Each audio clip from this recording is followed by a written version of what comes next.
What is up, heathens? Rev Avi checking in live. We're going to do it a little bit different today. Normally I'd be on camera, but I'm not. I'm going to be behind camera. We're going to play some slides today.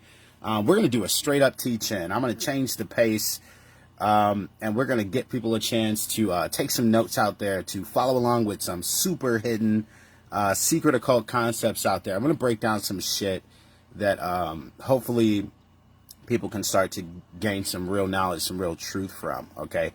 I'm turning the camera around. I'm going to show you a collection of slides. I don't even know how long it's going to take me to go through all this material, but I'm going to try my damnedest to get to do the great work and to spread the knowledge of truth and understanding behind this stuff, okay? We've been trying to make an effort to help everyone gain understanding on this stuff, and if you are watching tonight, I'm telling you, it's going to be well worth your while to sit through this all the way to the end if you can, okay?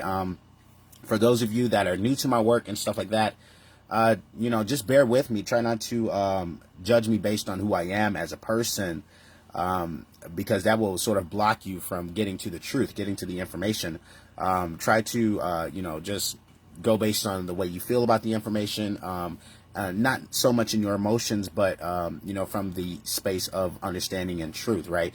Truth is outside of what people want to believe. It's something that is a constant, that is always present, right? We're going to talk about that here tonight, okay? Also, we're going to discuss things like true evil and a lot of other concepts that, like I said, are super duper deep, and the things that, dare I say, you know, those that would be the controllers that would, you know, have it be, you know, where people are confined and restricted, or calcified is another term for this, in a constant state of imprisonment, wanted. That's the way they want it. They don't want you to be free. They don't want you to understand this information. This is the shit that they are attempting to hide from you, okay? I'm going to break all of this down for you tonight. So hopefully you guys get your notebooks out and you can follow along.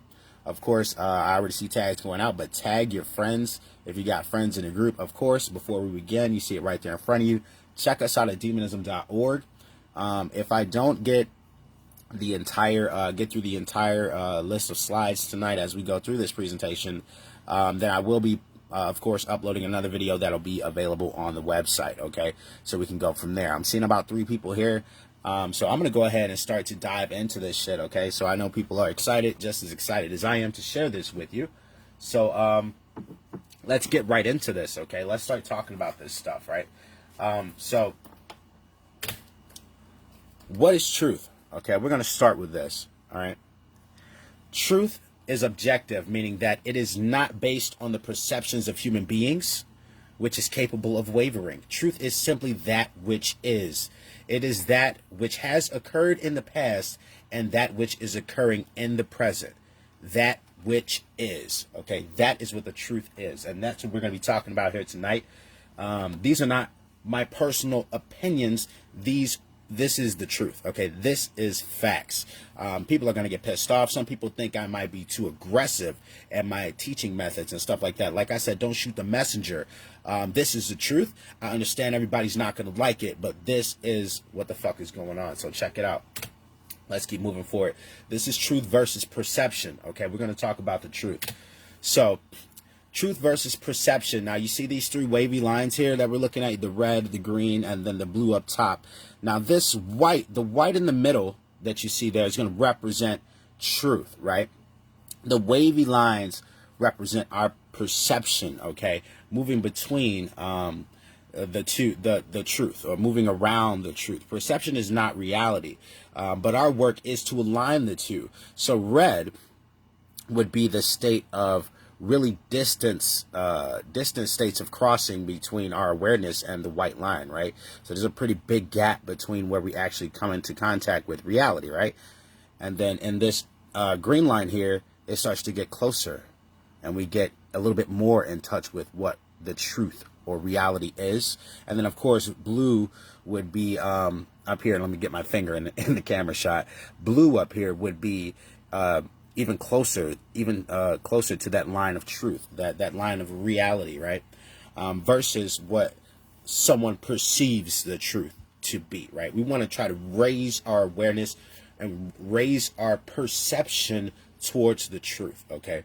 And so that's what we're going to be trying to do as we study this this great work, okay? The occult understanding, as we demystify magic and de-occult the occult, okay? Watch this. So teachability. This is one thing that's really important with anyone that's here.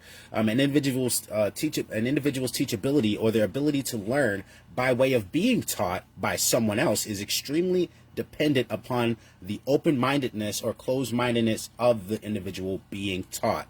Low teachability derives from arrogance and rigid skepticism, but also from naivety and gullibility. Okay, high teachability derives from a balance between highly skepticism and open-minded willingness to learn and change.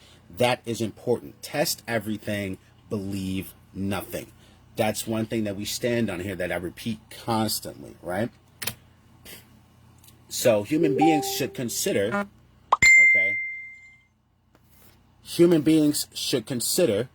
okay, with great care, their sources for information. By refusing to present certain information and by influencing people to dismiss certain information and unimportant or unnecessary to consider. Okay, so if you make them feel like it's unnecessary, many modern institutions seek to control human perceptions. That's what they're trying to do, is control human perceptions, and therefore, okay, to limit what human beings may come to understand. Okay, so that's not good. All right. And we're going to keep touching on this stuff as I keep moving forward. We're going to start to gain more understanding. Okay. Requirements. There's some requirements if you want to try to gain something out of the stuff that I'm teaching. Okay. Human beings say they want certain conditions to be present for themselves. Okay. Or their species as a whole, or the species as a whole, such as happiness, health, peace, freedom, prosperity. We can all agree on this type of stuff, right? However, specific requirements exist in order for human beings to obtain those things, okay? To obtain those conditions, there are requirements. And if the requirements for obtaining those conditions are not met, those conditions do not just manifest automatically by magical means, okay? That does not happen, all right? So there are requirements, okay? The role of knowledge.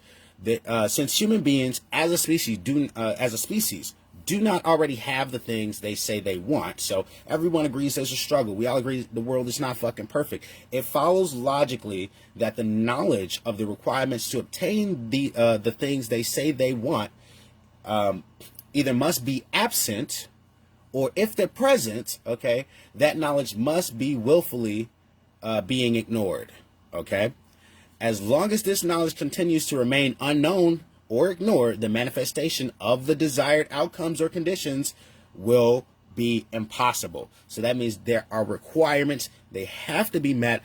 Otherwise, the attainment of those conditions that you're dreaming about are absolutely fucking impossible. You're lying to yourself, okay? So check this out. We're going to talk about what occult really is. Let's start to dive into it now. Okay, let's talk about what the occult really is. Okay, if you can set your judgment of me aside for a moment and just take this knowledge in, let's talk about what this really is.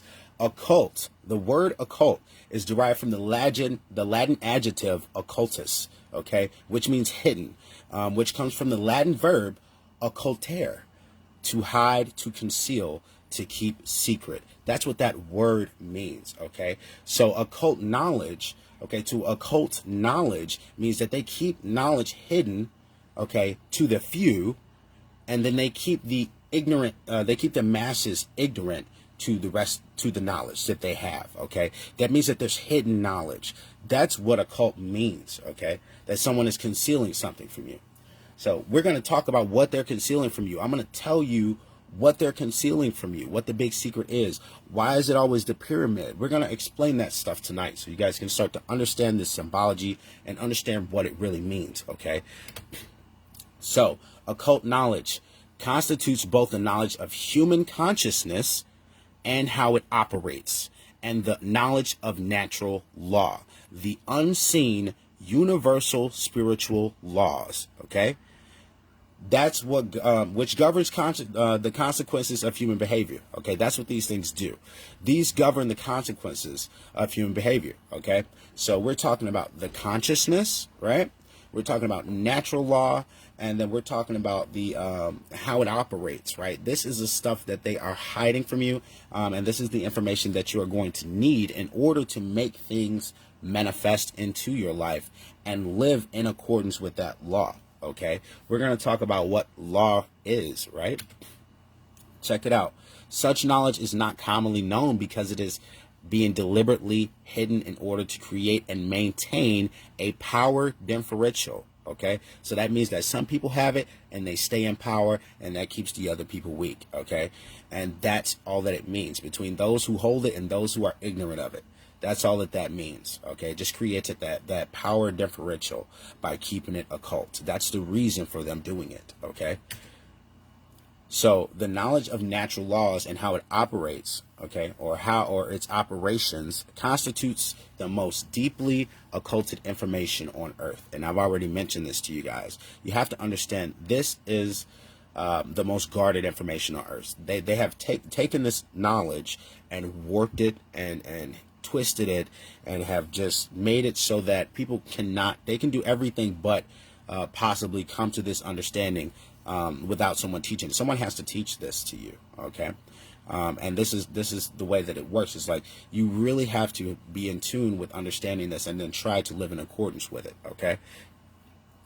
Which the powers that be they seek to keep it hidden from you. They keep it hidden from the people on earth at all costs, because its understanding would level the playing field. If you knew what they knew, the playing field would be level. There wouldn't be any masters or controllers or government at all, okay, because we'd all be equals, okay?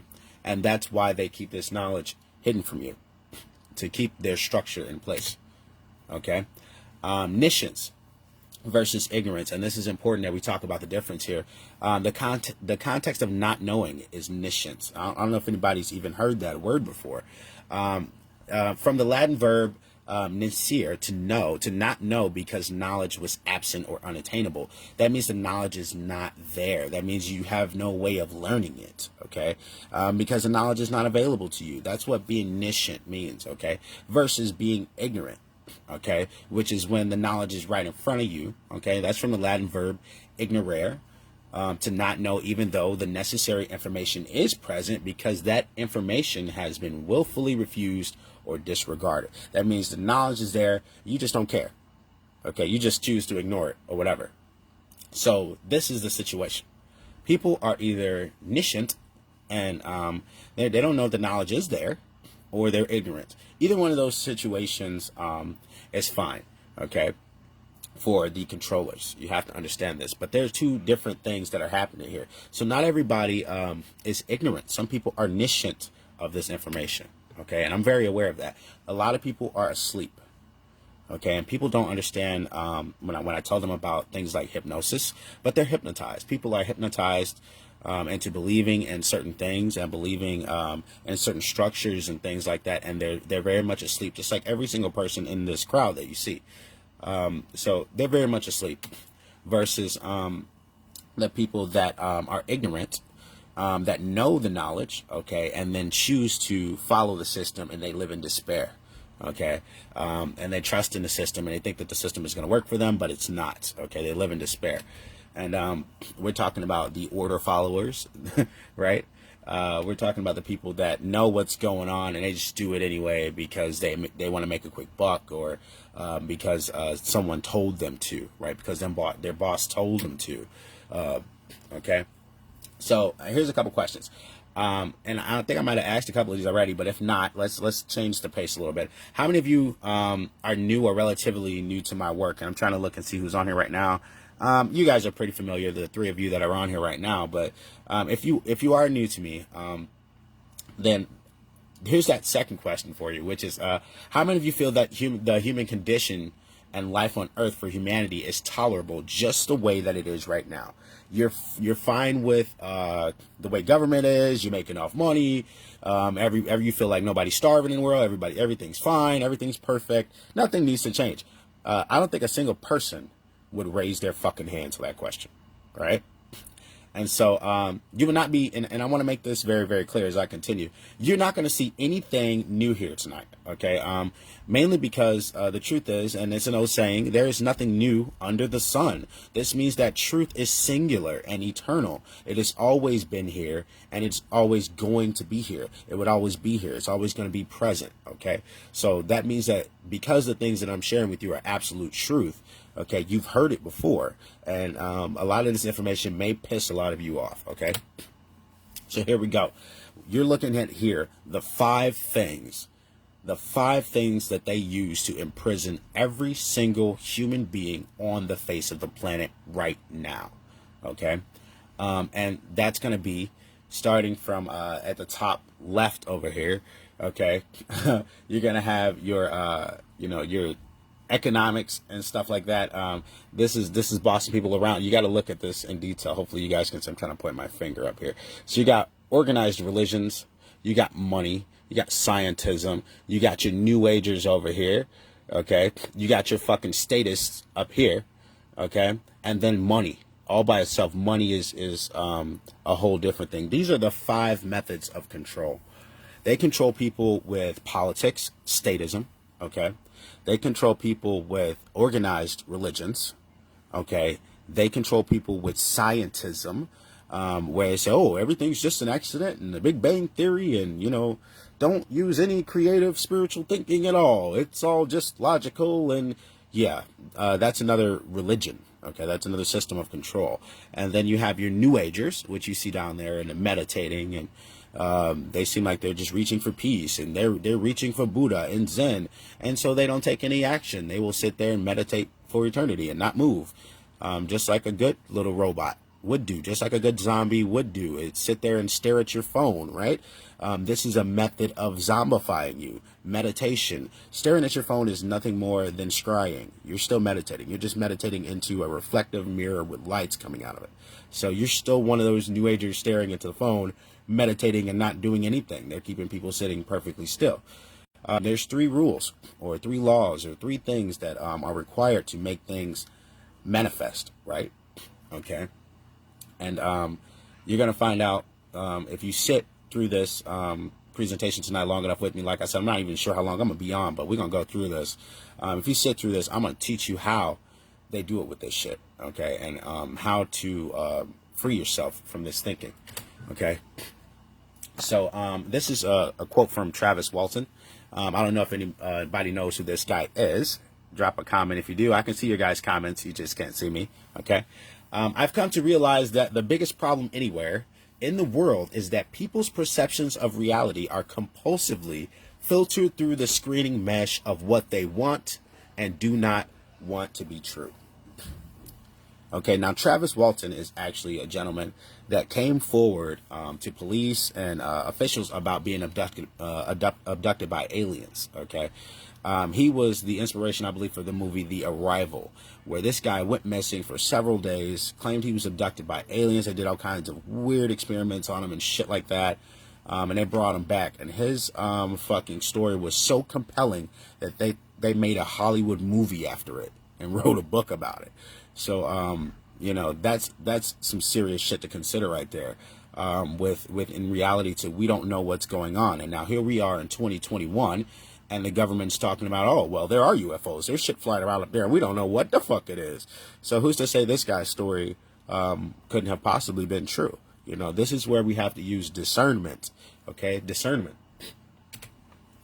Okay, so let's talk about solipsism. And, you know, this is weird because I talk about this in my book a lot, one of the satanic sins, right?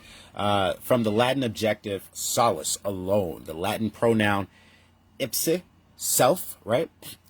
The ideology that only one's own mind is sure to exist. This is when solipsists contend that knowledge of anything outside of one's own mind is unsure. Hence, there is no such thing as objective truth, and nothing about the external world and its working can actually be known. Okay, so you can see from the diagram over there, it's me in the center of the universe, and it's only about stuff that I hate, stuff that I like, and stuff that I think is only about me. Okay. And if you have that mindset, then you can't possibly come to the knowledge of true understanding of natural law. Okay, because you're lying to yourself. It's not just about you. There's other things in objective reality. If you don't think that that's true, just walk up to me one day and I will slap the shit out of you and remind you that you don't control everything that's going on in the universe. Okay, because there's no way you could have stopped that happening because I told you it was. You know, this is absolute insanity. It's not real.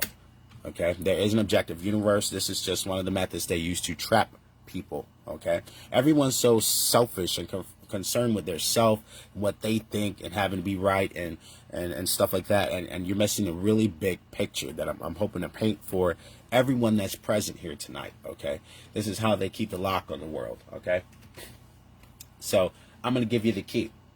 Okay, it's not my key. This isn't my information. I started to think, well, I'll just write another book. And then I was thinking, well, you know, people can't afford the books. So, you know, it comes down to the great work. This isn't my information. This is our fucking information. Okay? You guys really need to understand that everything I share with you, this is our information. It doesn't belong to me. It belongs to us. And as long as you don't understand these principles, which they are absolute truth, you can't free yourself. You can't possibly free yourself. Things in the world will remain exactly as they are. Okay? So here's the keys. Words equal spells. Words are magic spells. That is why the creation of words is called spelling. Okay? I've said this over and over and over again, but here it is in bold, big print, black words for everyone to see, okay, and understand, hopefully. Words equal spells, and we're going to break it down tonight, okay, as I give you the definitions of the words and spells that they're using against you, okay? So, here it is. There's a couple steps that we need to go through and understand, or a few steps we need to understand in order to be able to problem solve correctly, right? So here's the main steps to problem solving. Recognize that there is a problem. Fear-based denial of the problem must first be dealt with and conquered, and before we can even get to the problem, okay? So we got to recognize there is a problem and deal with denial first, okay? And then step two, once you recognize that the denial exists and that there's a problem, right? You've got past that. Recognize that symptoms are merely effects of underlying causes. Therefore, instead of simply treating symptoms, make an accurate diagnosis of the cause or causes of the problem, okay? And through the knowledge acquired via accurate diagnosis, take the action that is required or necessary to rectify the causal factors which led to the manifestation of the problem. That's how you deal with a problem, okay? Those three steps, okay? So let's look at diagnosis, or let's clarify some of the meanings of the words, right? So we can really understand them. Like, let's start with definition. A statement of the exact meaning of a word is what definition means, right? An exact statement or description of the nature, scope, or meaning of something, the degree or distinctness or clarity of an object, image, or sound. The more accurate our definitions for words or concepts are, the better our clarity of meaning, and therefore our understanding of those words or concepts will be. Okay, we need clarity of meaning in order to understand anything. You can't have denial, right? So let's talk about diagnosis. From the Greek proposition dia, through, by way of, and the Greek noun gnosis, knowledge. By way of knowledge is what it means to diagnose, okay? By way of knowledge, to understand by way of knowledge, right? So, natural law, the working definition, is universal, non-man-made, right? This is not a man-made law. This is something that's objective. It's real. It's universal. It's non-man-made. It's binding and immutable conditions that govern the consequences of behavior. Natural law is a body of universal spiritual laws which act as the governing dynamics of consciousness. And I've said this once before, but let that sink in one more time, what the definition of natural law is. Okay, now let's break down the two words. Natural law. Definitions. Natural, inherent, having a basis in nature, reality, and truth. Not made or caused by mankind. That is something that is natural. Okay, law, an existing condition which is binding and immutable, cannot be changed. That means no matter what anybody says, no matter what anybody thinks, the law is the law. Okay, because it's not made by man. Okay, this is where we start to get really deep. Human belief is completely irrelevant, right? I just mentioned this. When it comes to the existence and operation of natural law, just as it is irrelevant in relation to any of the other laws of nature, such as gravity, inertia, momentum, thermodynamics, or electromagnetism, okay? Similar to such other phenomena of nature, the workings of natural law require no belief in order for them to be discovered and known. Belief is irrelevant, okay? You can absolutely verify natural law because it is objective, okay? There are two ways to be fooled. There are two ways to be fooled, people. One is to believe what is not true. The other is to refuse to accept what is true. And that's from Soren Kierkegaard. I don't know, I probably chopped that last name to bits, but hopefully that sinks it in. Okay, so here we go. We're going to talk about the real God of this world, money. Okay, let's talk about money. Let's get into it. Let's break down this stuff. I'm going to demonstrate and explain what the occult really is. Money. People think they know what money is, but you don't know what money is because you don't understand that words are spells and that they're using sorcery against you. Okay, let's break down what money is. Money. Okay, we've been doing this all night thus far, but breaking it down to the Latin, Greek understandings of the word. That's why when you used to go to school, they would have you learn Latin and Greek, but they took that out. But of course, we're looking at the two words mon, which means one, and I or E, which means one eye, and they drew it on the dollar and threw it right in your face. Real money is not about paper. It's not about that paper with all the symbols on it to make fun of you in your face that they have you focused on. Real money is the one eye. What one eye? This one eye. The one that exists inside of consciousness and the brain. We've talked about this before. It is about the one eye. Okay, the eye of Horus, the midbrain cross-section of your mind. That is the thing they are making fun of when they draw that pyramid and put that eye inside of it, and they throw it in your face and they tell you everybody needs money. Yes, everybody does need money, but your money is paper and their money is the one eye. So understand that you do need money. You need to be using more of the one eye. And I'm going to explain to you more about what that is, what it means to see with the third eye, okay? What it means to use the one eye, what it means to have true money, or what true money really is. We're going to talk about that, okay? So let's get into it.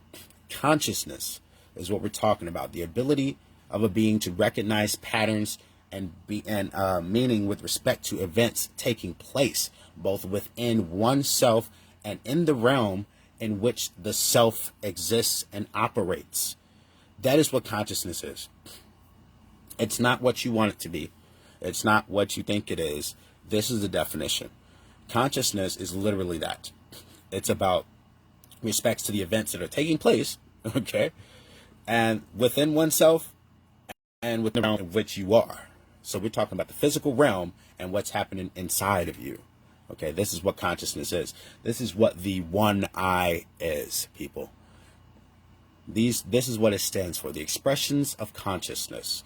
We're talking about the emotions, the thoughts, and the actions. These are the things, the three laws that I mentioned, the three things that make magic occur, that make reality occur, are emotions, thoughts, and actions. Everything on the face of the planet begins as a thought, okay? Begins as a thought, okay? And then you add emotions, right? And then emotions and thoughts turn into actions. That's what they're supposed to do. They're supposed to turn into actions. So you can see from this here, one side is the body taking action. Okay, this is going to be your male side, your male side, your dominant male side. And the other side, of course, is going to be represent the feminine inside the spirit of the emotions. A lot of people think, and this is a great time for me to touch on this. A lot of people think the spirit world is separate from them. Like the astral plane is somewhere else, like you have to go somewhere else to get there or something like that. Like you have to go through these phases or sleep or something like that to get there. The truth is there's oneness, okay, in the universe, and you're always in the spirit world, and this world is a exact representation of what's happening with the spirit world because we're always in it. It's oneness. You can see it right in front of you. It's not something that's separate from yourself. That's an occult lie. Okay, that's the wool they pull over your eyes. They want you to believe in angels and fairy tale creatures and anything other than the truth. But I'm here to tell you that the spirit is the emotions. Okay, and then the mind is the thoughts, and then the body is the actions. Those are the three. That is the Trinity. That's what it represents. That's when they talk about in every creation story on the planet, when they talk about, like the God, whatever the God is in their religious tradition, having sex with some female, maybe it's the Virgin Mary, maybe it's Shiva, maybe it's whatever. We're just going to keep rolling them out. The male has sex with the female. They give birth to a male son. The male son represents coming around this loop back towards action, towards the side of action. The male gets with the female, okay, and creates action, okay? That's what happens. And when action gets involved, when you take action, that's when shit gets changed, okay? That's when things start to change, okay? Or you get to see the effects of change is what I meant to say. So change actually begins in the thoughts, but you get to see the effects of change once it gets to the realm of action, which is the physical. Okay, let's move on. So here's the brain structure and behavior. I've talked about this before, but there's basically three parts of the brain. There's going to be the reptilian brain, which you see down here at the bottom. That's going to be your brain stem. That's going to control your survival mode. You're going to have the mammal brain, the limbic brain. I showed different photos in a different live of where the emotions come from. Okay, so you're ending up seeing what these things are, right? And then up top, you're going to see the human neocortex, or the higher order thinking brain, which is the top outer gray shell there. And that's where our human thinking and all of that stuff actually comes from. So there's actually three separate brains that work together as a singular brain, right? This stuff is important because if you don't know how your own brain works, if you don't know how you work on the inside, okay, how can you change anything on the outside? As within, so without. Okay? Understand that. The human brain, okay, let's look at it. Intellect, okay, intellect is masculine, right? That's logic. That's going to be analytical thought, science, math, okay? Intuition is female. That's feminine, right? Everybody has these two aspects in their brain. It's not about who you sleep with. It's not about who you having sex with. It's not about your fucking sexuality. Nobody cares. We're talking about truth here. We're not talking about your sexuality. Okay, everybody has these two aspects, and when you understand what they represent and how they always occur in every part of nature, then you can start to balance yourself, okay? So you got creativity and holistic thought and compassion on the feminine side. When you bring them together, you get that six-pointed star that everyone talks about for conjuring. This is what it represents. The balancing of the two hemispheres of the brain is what brings about the awakening of the center part, right? So the neocortex of the brain has two hemispheres. The left hemisphere largely facilitates logic and scientific thought. We just talked about this. While the right largely facilitates the creativity and compassion. Okay? When they come together in balance, the neocortex acts in its proper role as the executive command center of the human brain. Okay? And true intelligence is born. Now, people don't understand what intelligence is. Intelligence is not intellect solely. Okay, intellect solely is left brain. Okay, you need intellect plus creativity. Okay, intelligence. The gents stands for generative, which means to generate or create.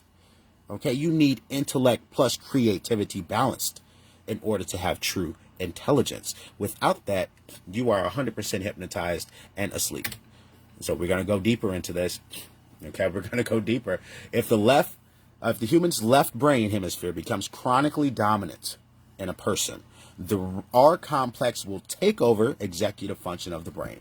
The person will become ruled by selfishness and base desires and develop a personality based in domination and control. Okay, this is what happens when a person's left hemisphere becomes dominant. Okay? When the opposite happens, okay, if a human being's right brain hemisphere becomes chronically dominant, the limbic system will take over. You'll become super emotional. It will take over executive function of the brain, and the person will become ruled by their emotions and develop a personality based in submissiveness and naivety. Okay, you will believe that everything is God's way, and it's God's way, and we just gonna let it happen, baby. And you're just gonna be ruled by your emotion, because that's what the feminine brain is. Okay, women are in their emotions. We understand what the feminine is when you don't confuse it. Okay, so here's the mental schism or mentalism. This is where the ism comes in. This is how they fuck you. Okay, the truth is it's not about left or right. You have these two principles, right? You have the intellect, the male, the rigid skepticism, the scientism, atheisms. The solipsism can come in on either side. That's the interesting thing. We'll get back to that. Then you're going to run into your moral relativism. Okay, social Darwinism, eugenics, and authoritarianism. It's all part of that left masculine brain being dominant. Okay, if the female or the feminine side is dominant, you're going to have blind belief. You're going to have religious extremism. Right back to solipsism, because extreme religious belief does that. Unworthiness, self-loathing. Okay, order follower, and then you turn into a willing slave because you got to follow God's instructions, right? Both of these methods, both of these things are a way of mind control. They want people to go, oh, I'm left brain, or oh, I'm right brain. I'm a religious person, or oh, I'm a atheist. This is what they want you to decide between. This is the game. Okay, mentalism. This is the game that they play upon you, and the same game that you can use to awaken people. Okay, the sorcery that you can understand to awaken people. This is what I'm teaching you about, how to manipulate the mind. Okay, so this is the game, and then here is the truth. Here's the truth. The left side over here, right? Randomness. Okay, the universe is a grand accident, right? That's what they tell you in science. Oh, it's the Big Bang Theory. There's no creator, therefore is no underlying intelligence in nature, right? There's nothing spiritual, moral, natural law. That's crazy shit, right? It's all science. It's all math. Existence has no other purpose than to exist, and then you die. Okay, that's the hallmarks of scientism, atheism, and totalitarianism. Okay. On the other side is determinism. God controls everything. We just talked about this shit, right? Free will is an illusion because God chooses what the fuck happens, right? Action is ultimately meaningless. All you got to do is just pray, right? And then you come into the truth in the center. The truth is, it's natural law. Natural law has a deterministic component. Okay, it's optimistic. You can see it, and then it has a free will random component, because we all have free will to choose what we do. So when those two things come into play, then you start to get to the truth of what the fuck is going on here. Somebody's lying. There's more than just being dominated by one or the other sides of your brain. Okay, you have to understand what's happening here. Basically, what is human nature? Right? Is it inherently demonic? Is it angelic? Which way do we go? That's basically the game that they want to play with you. Okay, but the truth is that human nature, okay, human nature is neither. It's not inherently good, nor is it inherently evil. Okay, instead we should consider the operating conditions. Okay, the operating conditions, or the environment in which human beings exist, which influences behavior to a great extent, right? Thus creating the current human condition. See, human condition. Notice the word say human nature is actually about the human condition and the conditions in which we have to operate. Okay, human beings are programmable. That's really the condition. We're a lot like computers. I'm not saying that we are exactly computers. We are like computers. Okay, and like a computer, if a human being has a bad file system or format, conditions during the childhood or something like that, that's fucking bad. A bad operating system, culture, or bad software programs can occur. Okay, they get bad output. Okay, their life will also be bad. That's the way it turns out. Bad in, bad out shit. And it's going to contribute to the deteriorating conditions on a mass scale. Like a computer, the behavior of a human being will largely depend on its programming, the quality of the information put into it, which enables it to process and create efficiently. Okay? Garbage in, garbage out. Quality in, quality out. That's it. People need to have a good experience in order to put out good shit. Okay? So let's look at this from from the bottom up of how our reality is truly, truly built, based on the 7 Hermetic laws, which we're getting to. Okay, I'm going to break each one of those down as well, because those are the natural laws. I'm not trying to keep anything hidden. The natural laws are the Hermetic laws, okay? And we're going to get to those and how it plays and truly is the way that the universe and everything works, okay? It is the one truth. And this is the information they want to keep hidden from you, okay? So let me make sure my angle is good on my camera. I saw I moved it a little bit, sorry. So knowledge, it starts with knowledge, right? Available information. This constitutes potential knowledge that may be gathered, processed, understood, and acted upon by individuals. Then we go to understanding, which is the decision-making process, okay? These processes take place in the human mind and are chosen by each individual based upon available information. So you make decisions based on what you know, okay? Wisdom is the next step up, the green there. Human behavior. Each individual's behavior is based upon the quality of their decision-making processes, which, in turn, are based upon the quality of their available information. Ain't that a fucker? Okay? Now, we're up to generated result. Is it going to be order or chaos? Okay? Is it going to be order or chaos? Manifest reality happens here. The quality of the condition which manifests in any society is based upon the aggregate quality of human behavior which within that society. You have to understand that. It has everything to do with the human behavior within that society, okay? And we're going to break this down even further, getting more into the hidden principles and the natural law, okay? So, principles. Let's break down the word. Let's learn the sorcery, okay? Remember, words are spells. From the Latin noun principia, okay? First, foremost, leading, chief, most necessary, that which is most important. These principles come from Egypt. And for those who don't know the name of Egypt, it is Kemet. That is the original name. Or to shorten it even more, is Kem, which represents, which means black. So the land of black is where these principles come from. The original, oldest written principles on the earth, okay, is what we're talking about. They come from Hermes Trismegistus, the thrice great one, is what the Egyptians revered him as. He was called the messenger of the gods. He came and gave man the instructions from the gods that were given to us to tell us how to live a perfect life and never suffer. Okay? And here we are, the general principles of natural law. Natural law is expressed through 7 basic underlying principles, okay, plus an 8th principle, which I'm going to tell you about, which binds the other 7 together, okay? These principles constitute a master key, okay, a master key through which universal wisdom, okay, including the knowledge of the requirements to attaining what we desire, is unveiled, okay, de-occulted. When you get these principles into practice and you actually apply them in your life, it's unveiled, it's de-occulted. You see that this is exactly the way things work. This is all very, very objective. And here they are. General principles of natural law include the principle of mentalism, the principle of correspondence, the principle of vibration, the principle of polarity, the principle of rhythm, the principle of cause and effect, and the principle of gender.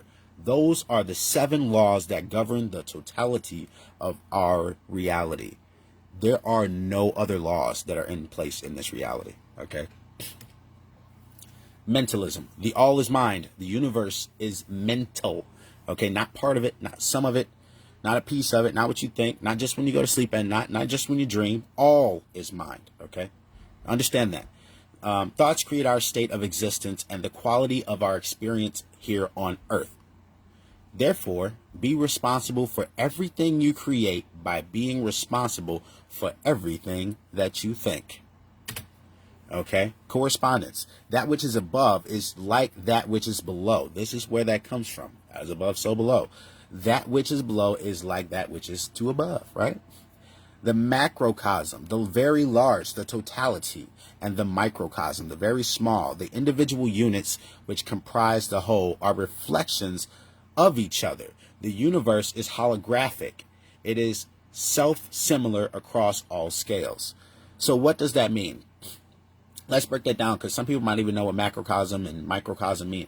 So we're talking about, if you take a hologram, right? And this is the best way to explain this. If you take a hologram and you cut it into pieces, right? You cut it into fourths.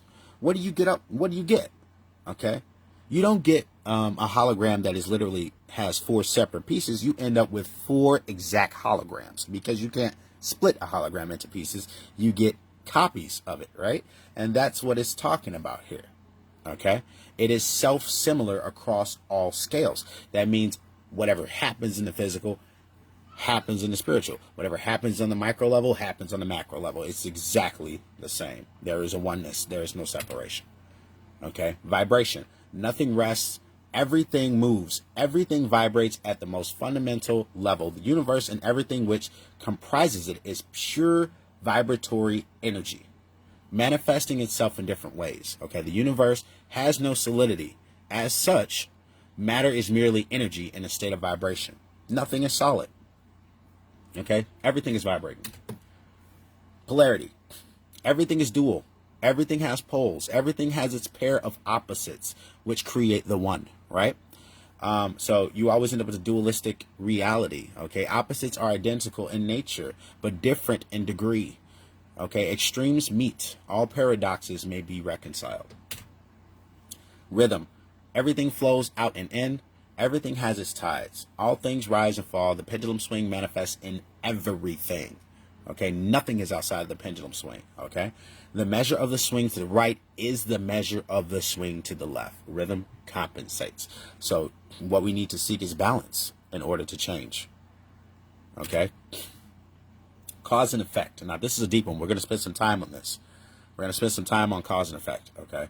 Every cause has its effect. Every effect has its cause. Everything happens according to law. Everything. Chance is but a name for law not recognized. There's no such thing as chance. Okay? There are many planes of causation, but nothing escapes the law. Understand that. There's no such thing as chance. Okay? There's nothing happens by chance. So let's talk about the 2 planes of existence. We were talking about the spirit world versus the physical world. So I'm going to give you a clear understanding of what they are. Okay, the spirit world or mental world or plane of causality, okay, is where causes are set into motion prior to manifesting as formed realities. This plane of causality constitutes the causal factors, the why, which underline and precede all manifested things and events. All power to affect change lies on this plane, okay? Human consciousness must move from the plane of effects to the plane of causality in order for human beings to understand the causal factors of the conditions which they are collectively manifesting in their lives, okay? Only then will humanity be able to co-create their shared reality on a conscious level rather than an unconscious one. Okay? So we have to work together to come out of thinking that, you know, the understanding lies here in the realm of effects, in the realm of the physical, and get into the mental world, the realm of causality in order to do anything. Okay? Nothing changes until we get there. So let's talk about the plane of effects, the physical world, right? This is where manifested realities have formed due to their underlying causes, right? The plane of effects constitutes that which has already occurred. If it's here, it already happened. As such, no power to affect change lies here, because that which has already occurred cannot unoccur. It has become that which is truth. Okay? So human consciousness seems to be trapped upon the plane of effects, meaning that humanity as a whole remains ignorant of the underlying causes, which they themselves set into motion and which lead to self-inflicted suffering in their lives. That's a hard truth. Okay, that's a hard truth for people to swallow right there. Okay. So let's talk about them together. Let's see what they look like together. The plane of causality, mental world, the why. All power to affect change lies here. Thus, this is where human consciousness must go if we want to change shit. Okay? Plane of physical effects. That means you, no matter how many fucking candles you burn, no matter what you do on this physical plane, shit, that is not going to change shit. Okay? The plane of effects, the physical world, is manifested reality. No power to affect change lies here. Okay, but this is where human consciousness is trapped. Okay, understand that. Okay, let's move on to the law of gender, right? Gender isn't everything. Gender has its masculine and feminine principles. We talked about that. Gender manifests on all planes. Okay, gender, mental gender, okay, is the state of coexistence between masculine and feminine aspects of the human mind. We're not talking about your sexuality. Okay, our left brain hemisphere largely facilitates the masculine, which we talked about, effects of the brain, or intellect, while the right hemisphere largely facilitates the feminine. Why is he repeating this stuff? Because it's that damn important. Because if you don't understand how your mind works, you don't have the power to change anything else. Okay? So understand that the feminine aspect, or intuition, creative, compassionate, and holistic thought processes are the right. Okay? Left is masculine, right is feminine. You have to understand what's happening with your mind, okay, with your brain, how they're making your mind do the stuff that they want it to do. Okay? Now here's the 8th principle. This is the 8th principle that seems to be lost within the Hermetic principle. But let's see. I'm going to change the pace here. I see some comments. Who cares? It's in the past. Insert Lion King joke. Ah, that's funny. Okay, so check it out. This is the 8th principle, which is care. Okay, in the center, you're going to see there the tree of life, but the hidden 8th principle is care. People don't care enough that they've been lied to. They don't care enough that they don't know the real laws of this planet. They don't care enough to manifest things into their lives. They don't care enough to get off their asses and get shit done. They don't care enough to take action. Care is the determining factor between whether you're going to do something about something, or you're going to sit there and just watch what fucking happens and do nothing. Okay? This is the generative principle. Care is the generative principle. It is the thing that sets everything into motion and generates and creates, right? Because for true intelligence, you need to have intel, right? Intel and then gens. You need to have that generative principle. The lost principle is what this is called. The dynamic of care. We must care about on a day-to-day basis acts that the driving force of our that acts as the driving force of our thoughts and actions. Care does. Okay. Therefore, care can be seen as the ultimate generator of the quality of our experience. Okay. What you care about is what you get. Okay. This principle has been often referred to as the generative principle. The word generative is derived from the Latin word generare, which means to create. Okay. So what you care about the most is what manifests. What you focus on is what's going to end up manifesting. Okay. What you care about to put your will behind is ultimately what gets created in your world. The world is the way it is because people do not care enough, okay, to change it through their actions. Okay. Now we're going to talk about more about money, what real money is, right? One eye, what real one eye is, what real spiritual currency, because money is also called currency. We're going to talk about what real currency is, because this is super important also. Okay, what is real spiritual currency? Okay, what is the real currency? Because it's not money. It's not that paper that they got everybody, distracted with. It's not that. It's spiritual currency. That's the real currency. And there's only 2 of them. Okay, and it's going to be time. Okay, time and attention. Okay, there's only 2 of them. There are 2 spiritual currencies, time and attention. The analogy can be seen very readily in the sayings spending time and paying attention. See, there's the source right in your face. Words are spelled. Spending time and paying attention. Whatever information or endeavors we put our time and attention toward, we end up getting something in return for on that investment. That's what you get in return, right? This return could come in the form of knowledge, understanding, skills, expertise, and empowerment. And if we invest in our spiritual currencies wisely, right? So it depends on where you place your time, or where you're spending your time and what you're paying attention to. You have to understand that. Those are the only 2 real currencies. Okay? So if you're spending your time, doing what someone else wants you to do, okay, then that's what you're going to get. It's what someone else wants of you. Okay? All right? So therefore, we should seek to improve the quality of our attention by placing it upon the information, okay, or placing upon information that is capable of improving ourselves and the human condition as a whole. Such an effort would also constitute a valuable investment of our time, right? We should ask ourselves, what am I spending my time on? What am I paying attention to? And most importantly, what kind of quality am I getting in return for these investments of my spiritual currency? If you ask yourself that, if you really think about that, then you're going to change the way that the world's working for you. You're going to change the game. You're going to change the things that are manifesting for you. Okay? Because there's only two ways this can go. Okay? There's only two ways it can go. You see the world right there?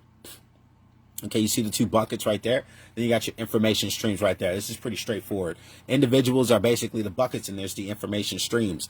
Shit's going to come in. You're either going to get this brown, nasty shit, or you're going to get this pure stuff over here, right? And you cannot use any mixture of poison information, of religious dogma, of statism, of fucking bullshit. You cannot bring any of that bullshit and mix it with purity and say, oh, well, I'm just going to add that into the world and this is going to help to make shit better. It's fucking not. Okay, that's not the way this shit works. You're either going to be telling the truth or you're a fucking liar. Okay, you're either giving people truth or you're fucking lying, or you don't know.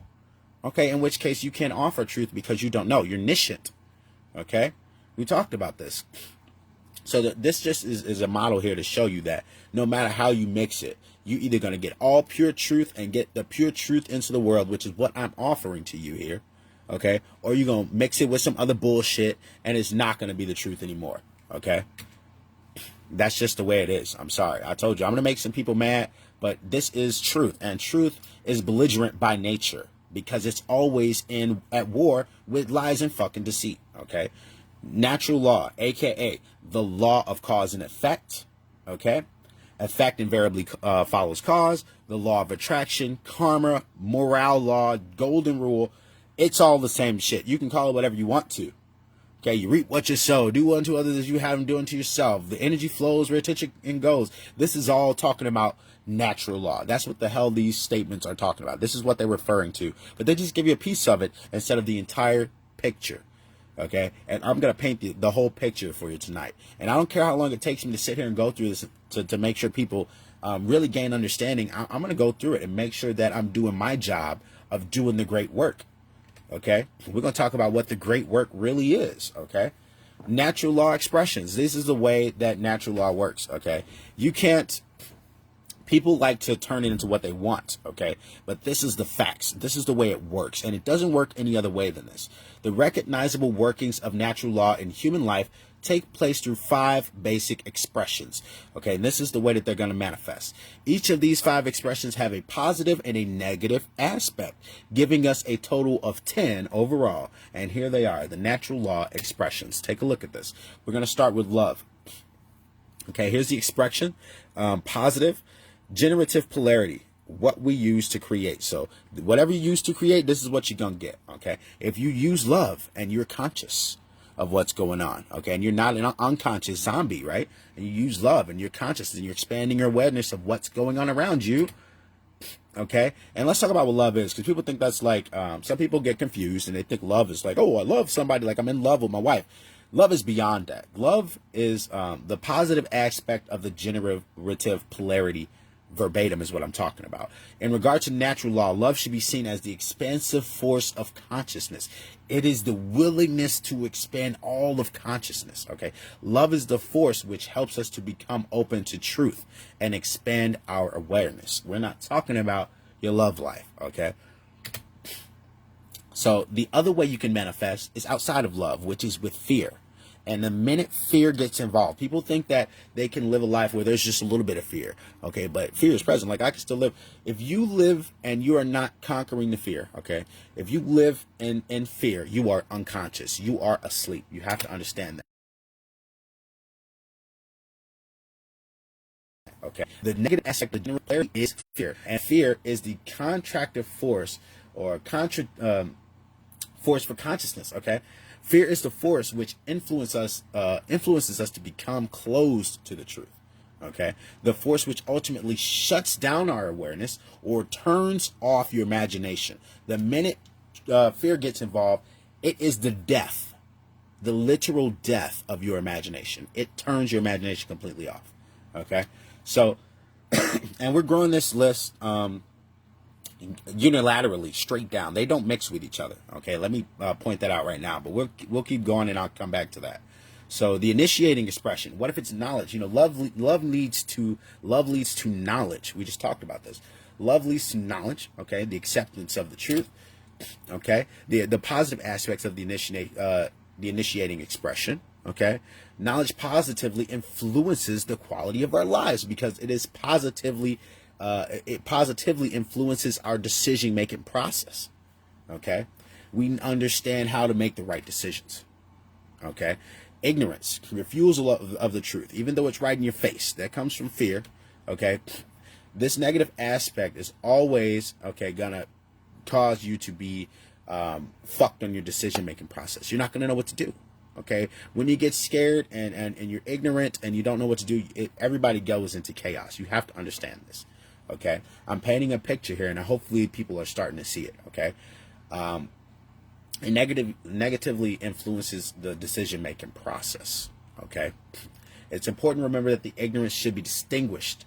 Okay, ignorance has to be distinguished from niscience. Okay, niscience means not knowing, because necessarily the information necessary is not available.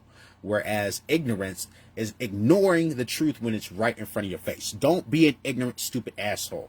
Okay, that's the worst type of person you can be. Is to have the truth right in front of you and you just say, oh, well, fuck the truth, you know, and disregard it anyway. Okay. So, I mean, we got to be real here.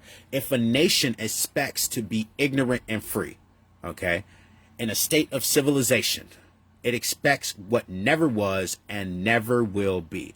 Thomas Jefferson. You cannot live in a state of ignorance and expect to be free. Okay. The only good is knowledge, and the only evil is ignorance. Socrates. Okay? That's the only evil, is being ignorant. Okay? Ignorance is the root cause of all evil. Since only knowledge eradicates ignorance, it is our duty and moral obligation to educate ourselves as well as the masses around us. And that is why I do what I do. That's why I do what I do. Okay? Because it's my moral fucking obligation to do so. Because I know how it works. So I have to tell people how it works if I want shit to change. Okay? So here's the next expression that comes from following the positive generative polarity is going to be sovereignty. Okay? The internal monarchy. Okay? This means you rule yourself. Okay? That's what sovereignty means. The positive aspect of sovereignty. As a state of consciousness, sovereignty means that one has, unified the three aspects of their consciousness, which we talked about: emotions, thoughts, and actions, right? Such that there is no contradiction between the three, right? There's no contradiction. There can't be any contradiction present, okay? Sovereign. The word sovereign is derived from the Latin adverb super, above, the Latin noun regnum, okay? Rulership, control. Thus, sovereign means one who is above the rulership or control of another. Sovereign means not a subject or a slave. Not a slave. Okay? Everyone is a sovereign. You got to understand that. Okay? Sovereign is a monarch. Okay? Mon, one. Archon means ruler. People were asking, who's the archons? You're getting your answer right here. A single ruler, or who rules only the kingdom of the self. This is what it means to be a monarch, to be sovereign. You rule over the kingdom of yourself. That means nobody can tell you to do with your own body, okay? If you want to go out there and jump off a cliff or fucking shoot up some smack, that's not my fucking business. That's between you and your body, okay? I don't recommend it. That's fucking stupid. But it's not for me to tell you what to do with your own body, because everybody's a sovereign and has the right to make their own fucking choices, okay? So self-control equals self-mastery equals self-ownership. Sovereign, not a slave, okay? Understand this, people. This is the occult knowledge, right? This is the real shit that they don't want you to know. And it ain't about some bullshit mumbo-jumbo out there. This is what they're using in the real world to fucking control people and keep us here, okay? Confusion is what happens if you follow the the staircase of fear. Let's just call it the staircase of fear over there, right? If you follow the confusion, you get internal anarchy instead of monarchy. That means you don't know where the fuck you came from. You feel lost in a world. It's anarchy inside of you. You don't know what the fuck is going on. One day you're a Christian, next day you're the whole Jehovah's Witness, and the next day you're fucking a Muslim, and you don't know what the fuck going on. You're just following shit because it's there. You're confused, right? That's the internal anarchy, right? Confusion is a state of mind in which being is ruled by fear and ignorance. Confusion could be seen as internal opposition or being torn apart from within, such that one's thoughts, emotion, and actions are in perpetual contradiction to each other. Okay? Fuck that. Who wants to feel like that? Okay? The next thing that happens if you follow the path of positive manifestation with love, okay, is external anarchy. Just exactly what you asked about, Rhino. This is what you were just talking about. But you said, I want external anarchy. Here it is. That's freedom, buddy. That's what it is. It's freedom, okay? People don't understand what freedom really is, okay? But we're going to discuss that tonight. The positive aspect of the external expression is freedom, sir. Or what I call external anarchy, right? No external ruler. True freedom for all should be seen as the goal of spiritual development. Such a state can only manifest as a result of human society's adherence to natural law. Okay? It can only come by following natural law. If you follow the laws of man, we're fucked. And I'm going to show you why, and this is how they got you trapped. Okay? This is the other way. With fear in place, you're going to get that external monarchy, which is them controlling you. You already know what this is. There you are right there. The negative aspect of the external expression is control, or what I call external monarchy. One external ruler. Control is the pathway. Oops, and I'm banging my camera. I'm getting excited over here. Control is the pathway to all forms of evil and destruction. Okay? So control is the way to evil and destruction, period. It results when a society lives in direct opposition to natural law. Okay? Now, this is so deep that I don't even have to prove it because natural law proves itself. Okay? Natural law proves itself. You guys just pay attention and you're going to see this, okay? Natural law proves itself. So, all in all, with freedom, after freedom, okay, on the positive side again, the result we create is going to be order. And actually, order is manifested good, right? We want order, but it's not what you think, right? It's not what you fucking think. The positive manifestation is order or manifested goodness. Order represents everything we say we want. Okay? Order results only when there is balance or justice, which can only be present when truth has been accepted and our behavior has been brought into harmony with natural law. Okay? If you're out of harmony with natural law, forget it. Okay? You're going to get chaos. When fear is present, you get chaos. You get manifested evil. You get fuckers stepping on you, controlling every aspect of your life. They tell you when to get up, when to go to work. They tell you to go out there and earn money. Then they charge you this. Hold on, let's get to the real shit. We're getting there. We're going to get there. I'm working on it, guys. Trying to not get too off key and stay on topic. The negative manifestation is chaos, right? Or manifested evil. We see this. We're seeing this right. Or we really saw this last year, but we're still seeing it right now always, okay? Chaos is the exact opposite of what we say we want. Chaos results when there is imbalance and injustice, okay? Which results when there is ignorance of truth and behavior which is in opposition of truth or natural law, okay? Now, I was talking about this in the beginning, how these lists are not interchangeable. They are unilateral. That means if you're on the side of fear, that's where you stay. These are the things that will manifest for you. In this order. You cannot go from, oh, I got fear, but then I gained some knowledge, and now I'm a little confused, and then I still, go jump over here to free. That doesn't work like that. You go in this order directly because this is the law. So if you have love, it will lead to these things. If you have fear, it will lead to those. Okay? This is the law. It is not changeable based on what you want. Remember that. This is truth. Morality. It's not right versus left, guys. This is the game. That's the game they play with you. Left versus right, right wing, left versus right wing, left brain versus right brain. Oh my God, how do I feel? This is the game they play, but it's not about left versus right. It's about right versus wrong. Okay? A deep understanding of morality Okay, principles concerning the distinction between right and wrong behavior lies at the very heart of natural law. These are things that are in place already. Okay, you don't need people to tell you what's right and wrong. They're in place in nature. Okay, understand this. Right and wrong means correct and based in truth. So right means correct, it's based in truth. It means it's moral. It means it's in harmony with natural law. It means the actions based in it do not result in harm to other sentient beings. Okay, it doesn't hurt anybody. That's what makes it right. If it don't hurt nobody, fucking do what you want to do. Who gives a shit, right? When it's wrong, when it's not based in truth, when it's immoral, in opposition to natural law, when actions, okay, based in it result in harm to other sentient beings. Okay, we're going to talk about this in detail, what's right and wrong, what's really right and wrong, okay? So here we go. Knowing your rights. This goes back to knowing your rights, man. These are the rights. I've told you what your rights are. The 7 laws. I told you what they are. We're going to go even deeper, though. Okay, rights are most easily understood when they are considered through apophatic inquiry. Okay, we're going to break down what apophatic means, okay? But they're best considered through apophatic inquiry.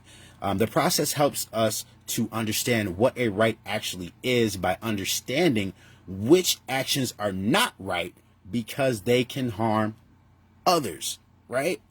Okay, now let's break down this word because some people don't know what apophatic means, and it's based on this word apophasis, okay, or apophasis, depending on your pronunciation, but whatever. This comes from the Greek noun apophane, okay, and this is actually the Greek spelling, but apophane from the verb apophaneus, I believe, to say no, okay. A method of logical reasoning employed when given a limited set of possibilities in order to arrive at knowledge by way of the exclusion of known negatives. Okay, this is apophasis.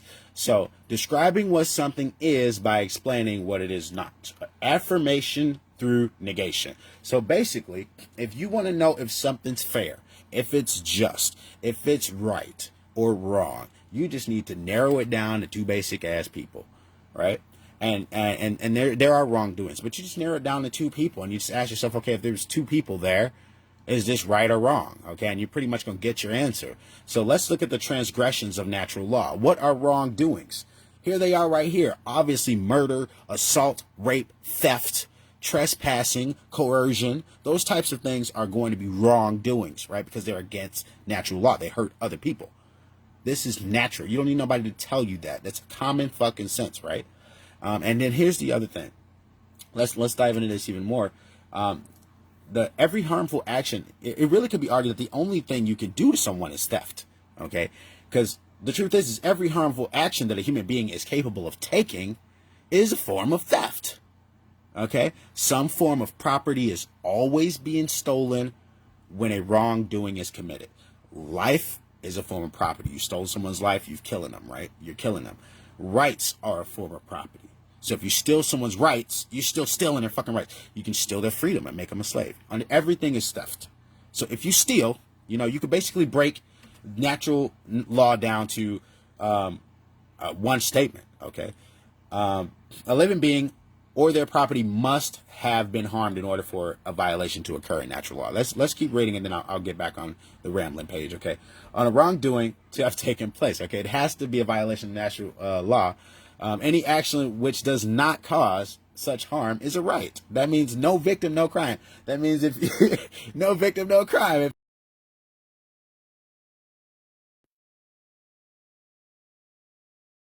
If it hurt anybody, who gives a shit? There's such a thing as a delegation of a wrong.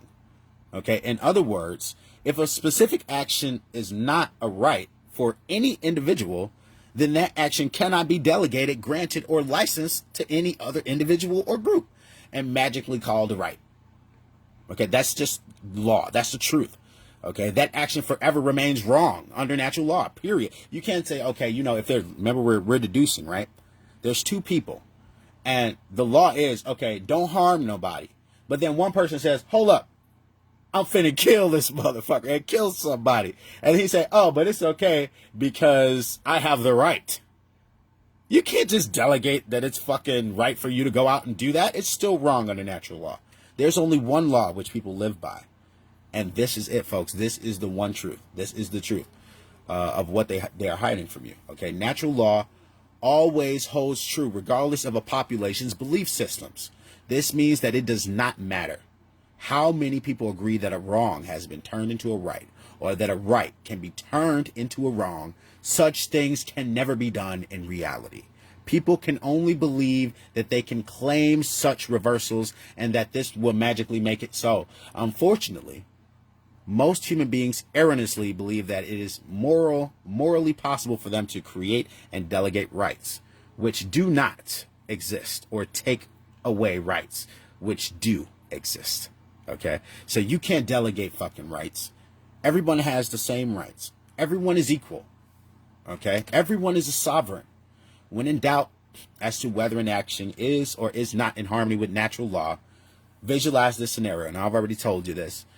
There's only two people in the world. If the behavior is either right or wrong, in that instant, it remains right or wrong in any other size population, regardless of how many people may believe otherwise. It's still what it is. If it's wickedness, period. Okay? And let's talk about some wickedness that exists, right?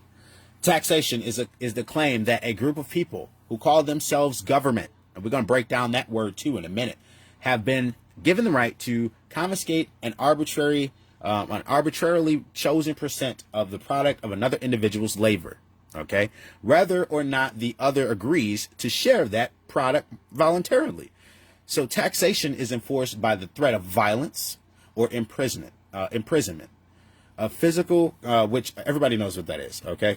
If those, so basically, if those things aren't met, they can seize attempts and resist, or attempts to resist this stuff. They're going to confiscate you, okay? They're going to put you in jail. We know what this is, right?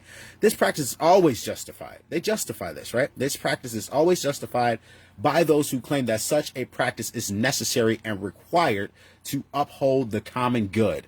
If we define slavery as the involuntary confiscation of 100% of the product of labor of another human being, we can clearly see that there is no magical percent to which we could lower this number. So that means until it hits zero, until they're not taxing us a goddamn thing, okay, that's the only thing that would make it no longer constitute slavery. As long as they charging us even 1% for tax, you're still in slavery. If we are being honest with ourselves, taxation is merely a euphemism for theft, violence, and slavery. Okay, just like I said, the practices upon which it is actually based, since no individual anywhere on earth has the right to claim ownership of the product of another's labor. Nobody has the right to claim product of another's labor anywhere on earth. Such behavior can never be delegated to a group or called a right. Therefore, all forms of taxation are always wrong according to natural law. It's always theft. It's always wrong. It is evil.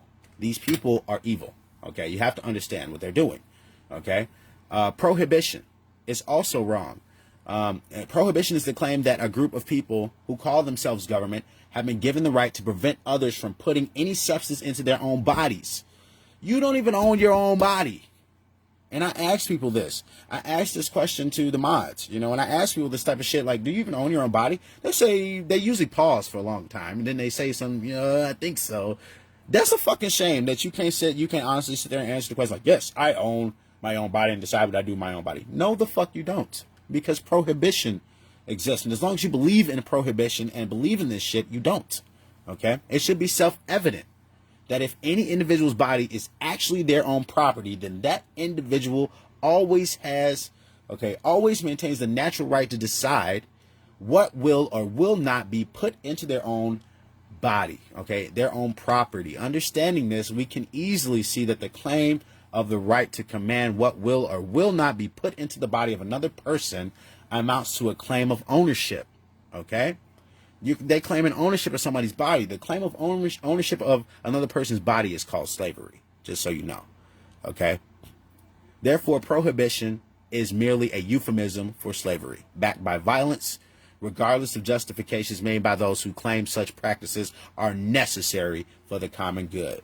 Since no individual on earth has the right to claim the ownership of another person's body, such behavior can never be delegated to a group or called a right. Therefore, all forms of prohibition are always wrong according to natural law. We're going to talk about what's real, or y'all want to talk about what you like.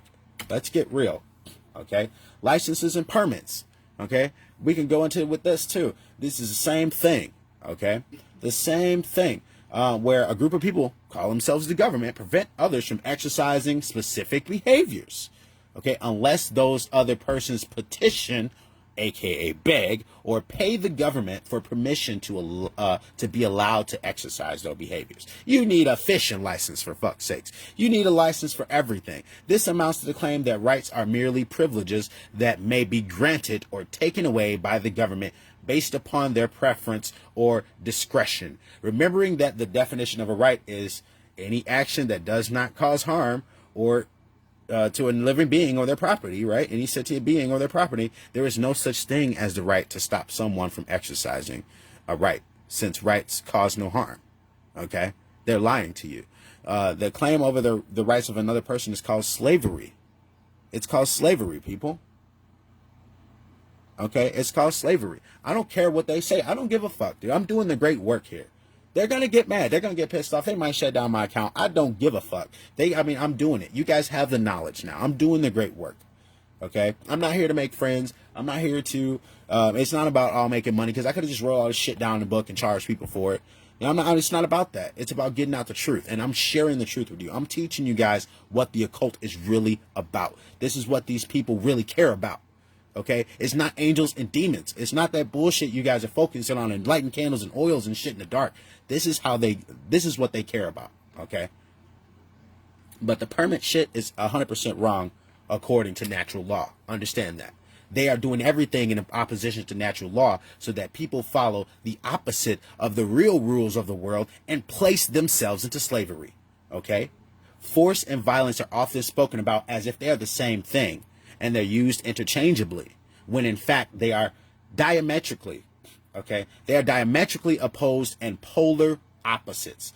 Okay, let's look at this, because they use violence to enforce this. They don't use force.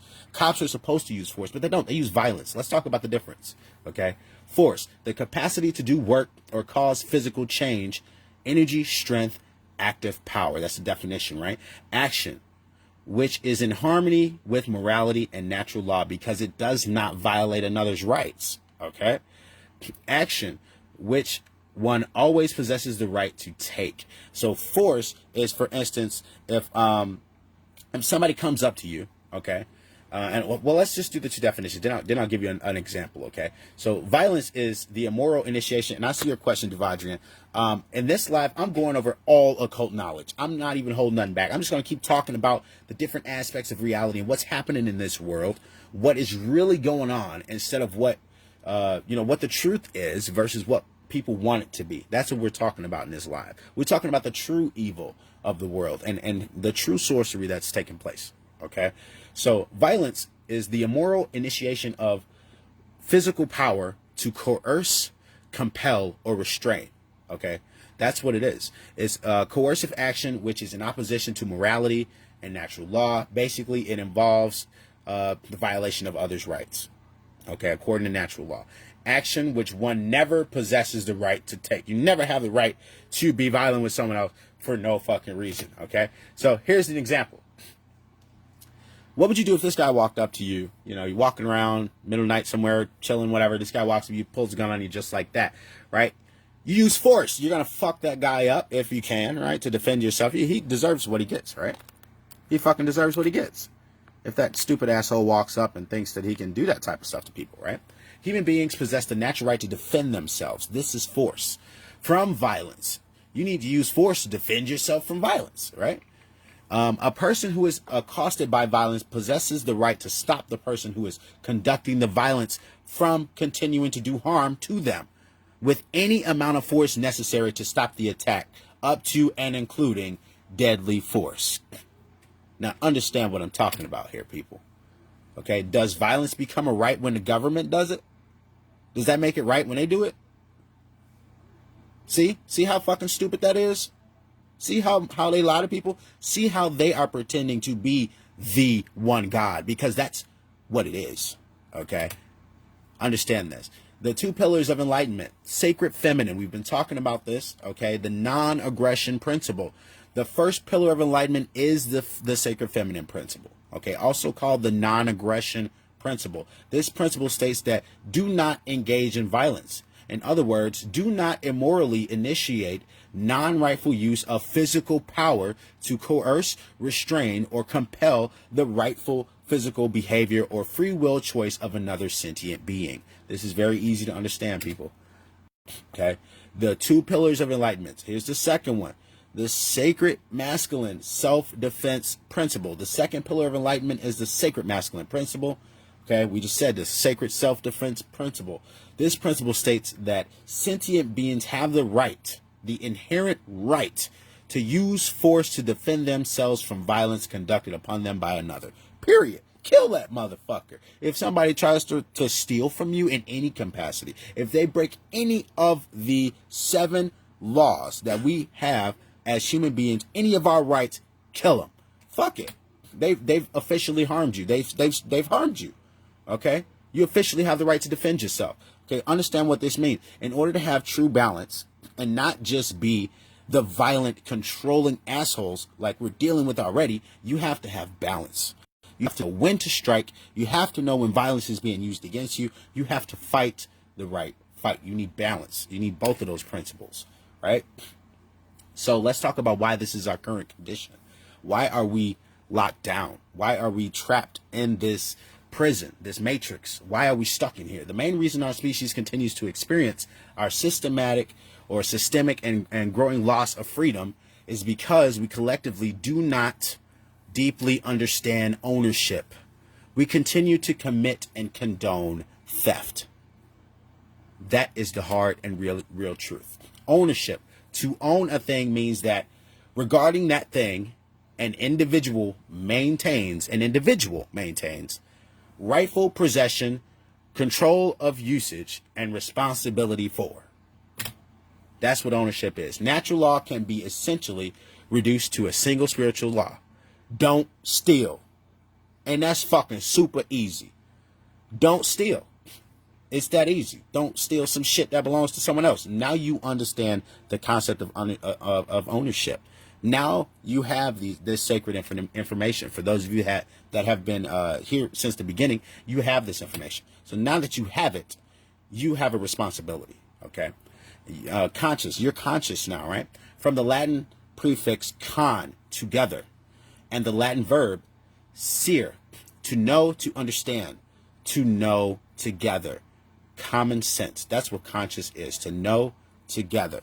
Okay? That's when you become conscious. When we know shit together, that's when we become conscious. That's what consciousness is. Awareness of what's happening around you. Everyone knows what's happening together. Okay? This is the only way we can gain consciousness, is by informing others. That's your obligation. We are obligated. That's our moral obligation, is to teach others. Okay? The definitive knowledge of the objective difference between right and wrong according to natural law is common sense. It's fucking common sense. Okay? It's common sense. It's not this.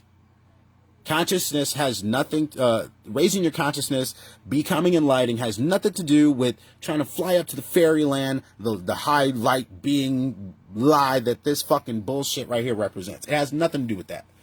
The occult shit, none of it has anything to do with the fucking angels with the wings and the light and the demons with the darkness. It has nothing to do with that. That shit is to distract you, okay? It's to distract you and put you in one of those two mindsets that I've already explained to you. You're either going to become a religious fanatic or you can use your logic. And if you use logic, then the other thing is you just try to analyze everything forever and you become a scientist, right? It's like scientism is the only thing that you have, and that's not the way, okay? So exercise of conscience, right? The free will choice of right action over wrong action. Once the definitive knowledge of the objective difference between right and wrong according to natural law has been acquired, okay, then you can exercise your conscience. Until you have the understanding of natural law, you can't possibly be conscious. Your ass is asleep. You don't even know your rights. You can't exercise them when you don't know them, okay? Law of freedom. Freedom and morality are directly proportional. People think that they're different things, but they're not. Okay? They're not. They're the same. As morality increases, freedom increases. As morality declines, freedom declines. Okay? They're directly proportional. Okay? Another way of stating this law would be to say that the presence of truth and morality in the lives of the people are given society, of any given society, is inversely proportional to the presence of tyranny and slavery in that society. Okay? That's another way of saying that.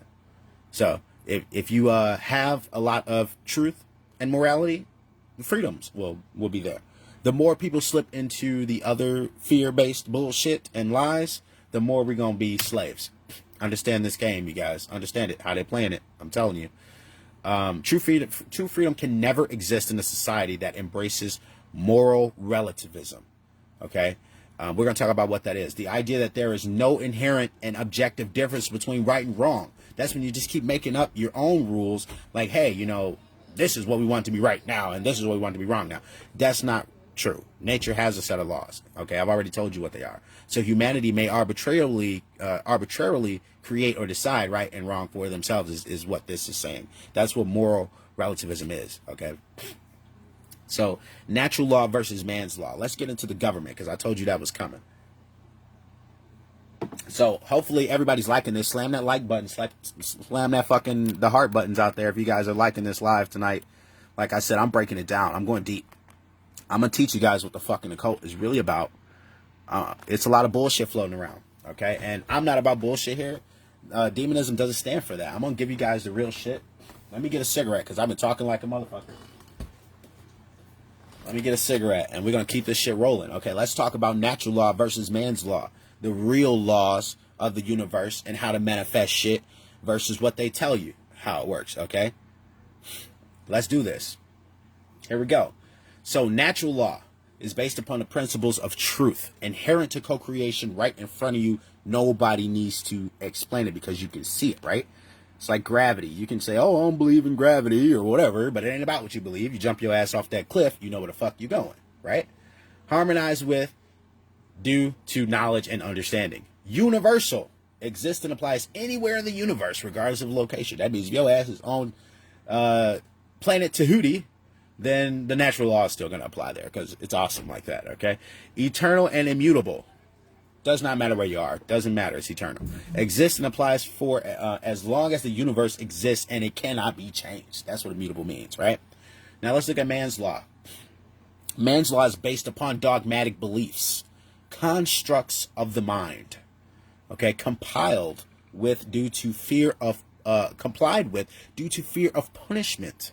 That is why people follow the laws of man. They're worried about getting punished. Okay, it differs with location based upon the whim of legislators.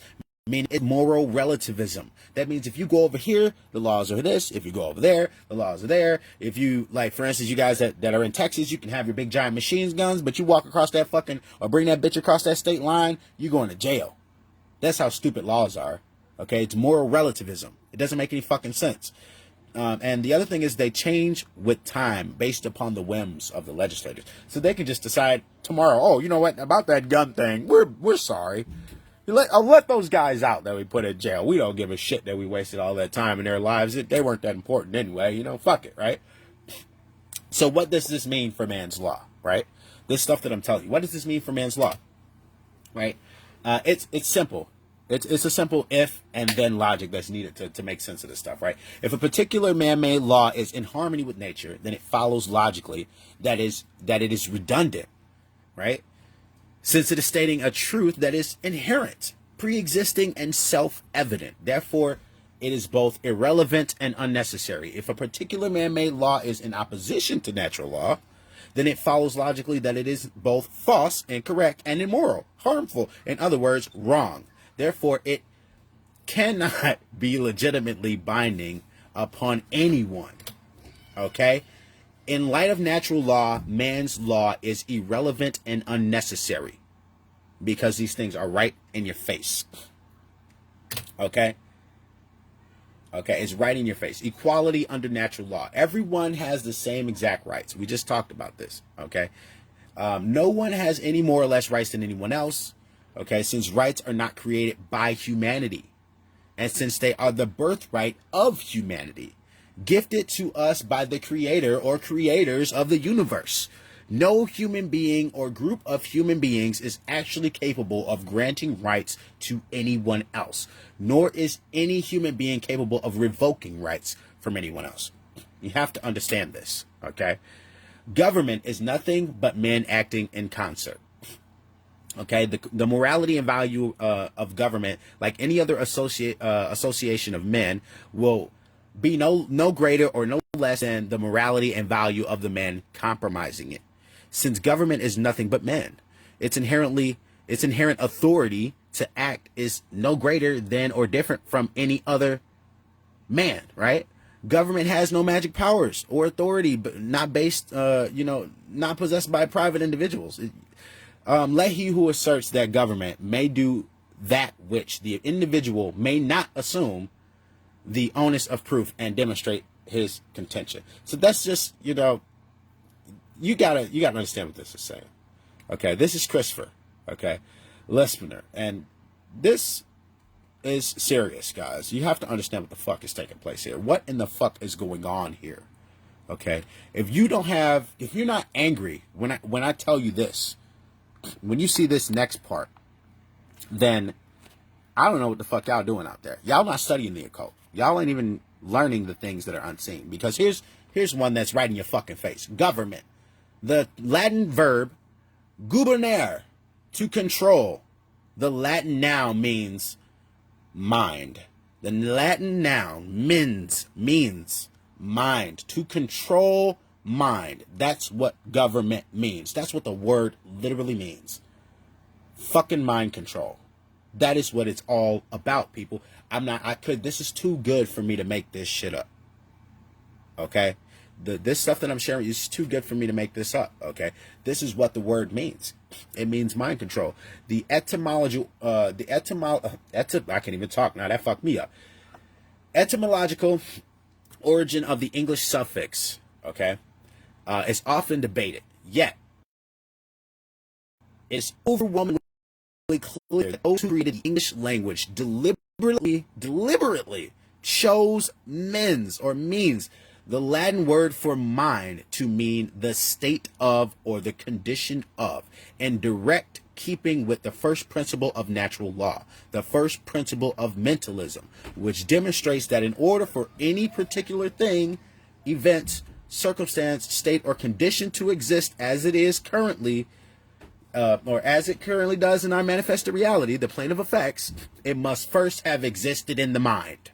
They know the truth, and they don't want you to understand the truth. That is what this is about, ladies and gentlemen. Okay? Authority, jurisdiction from the Latin noun jus, juris. Words are spells. Jus, juris, law. The Latin term victere, to speak, to say. Thus, jurisdiction literally means to say what the law is. Okay? That's what the word means. That's what jurisdiction is. That's what authority is. An illusion of a diseased psyche. Basically, based entirely in violence, okay, and built upon the erroneous and dogmatic belief that some people are masters who have the moral right to issue commands, and others are slaves who have a moral obligation to obey those commands. That's what's going on, okay? Slavery. Understand what it is, folks. Understand what it is. The belief in the legitimacy of authority is the belief in the legitimacy of slavery. Okay? Ultimately, authority is the idea that man can become the God and through jurisdiction dictate the law. That's slavery, ladies and gentlemen. That is exactly what it is. Religion is from the Latin verb religare. Okay, to tie back, to hold back, to thwart from forward progress, to bind. A system of control based in unchallenged dogmatic belief which holds back the progress of consciousness. That is what a religion is. They have lied to everybody. Okay, people don't even understand what religions are anymore. They just want to pick a different one. Just pick a different cage, right? There's only one true divide. Okay, and that separates humanity into two distinct types of people. The criterion for this divide okay, is whether or not a person believes in authority and therefore believes that there is legitimacy to slavery. That's the divide, okay? So check this out. You got your status or statism, the brilliant idea that we give a small group of people the right to kidnap, imprison, harass, steal from, and kill people so that we can be protected from people who kidnap, harass, steal, and kill people. And then you got your anarchists, who are also pretty much confused because, you know, I mean, this is a great algorithm. I used Jeebus for a good reason here. I'm an anarchist. Most of my followers are statists. You like that? Because it's funny because people don't even understand, like, they call themselves Christians and shit, right? But this side over here is actually for the anarchists, which is a true divide. But Christians think they're Christians, but the truth is they knew what Jesus was doing. This was a guy that fought the state and the organized religions of the time tooth and nail up until the point that they crucified his ass. So how are you Christian if you following exactly what the fuck they're telling you to do? That's the opposite of what that man did. Okay? And he didn't even exist. So that just, you know, they just shat all in their mouths. They don't even know what they're talking about. Okay, so anarchy. From the Greek prefix on, okay, without the absence of, and the Greek noun archon, master or ruler. Okay? Anarchy does not mean without rules. It literally means without rulers, without masters. No masters, no slaves. Okay? That's what anarchy means. Doesn't mean that there's no rules. There's rules. Okay? Because I already told you what the laws are. Okay? Anarchy is the state of existence where there are no masters, no slaves. Therefore, anarchy means the absence of slavery. Or, in other words, freedom. It's real and true freedom. Okay? And we're going to talk about what prevents it. Okay? What's preventing the true freedom from happening. And it's right here in front of you. The fear of chaos. Now, I know I've probably lost a few people or whatever during this chat, but I don't care. I'm going to do it to the end. The fear of chaos is what does that. But chaos is not to be feared. Chaos is a teacher. Okay? It teaches us through hypothesis. Okay? What not to do. It's easy. You put your fucking hand on that goddamn electric stove, you're going to burn the fucking flesh off your shit. That's hypothesis. Nobody needs to explain that to you. Now, if you got some kind of death wish objective and you want to put it back on there, that's on you. But see, hypothesis and chaos is a great fucking teacher. Because you get some chaos, but you also learn. Chaos is a teacher. Okay? The control and slavery system is about limitation of free will through the destruction of possibility. That is what the system is about. Okay? That's what it's about. So they just limit your possibilities until you're all the way at the fucking bottom. You don't think there's anything you could possibly do to ever get up here to the level of the kings and queens or the high priests and whatever, or their fucking army or their goddamn government officials, which are less than the army, because remember, the order followers are worse than those fuckers, right? Because they really don't do anything but just sign fucking pieces of paper and send it over to the next guy. They don't do shit. Without those motherfuckers out there pulling the trigger, those guys don't have any type of power at all. They are about as worthless as your grandma's old dirty fucking diaper. They can't do shit. They have no power over us. Okay? People think it's like the Illuminati or the secret meetings that they have in Bohemian Grove and shit like that that runs the world. Those people don't have the fucking power to run anything. Okay? They really don't.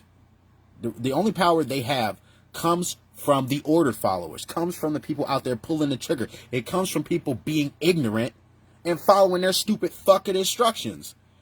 Other than that, there's way more of us than there are of them. Even if they are fucking reptilians or whatever the fuck it is. There's a bajillion of us and only a few of them fucking reptilian assholes. It's Dracula hunting time. Okay? The true freedom includes infinite possibility, which by definition includes the possibility of chaos. Okay? This possibility must be embraced without fear if we are to be truly free. Understand that. The fear of the possibility of chaos is the fear of true freedom. Okay? You can't sit around and cry that it won't work out. You got to get past that. The fear of the possibility of chaos is the death of the imagination. And I've said that once already.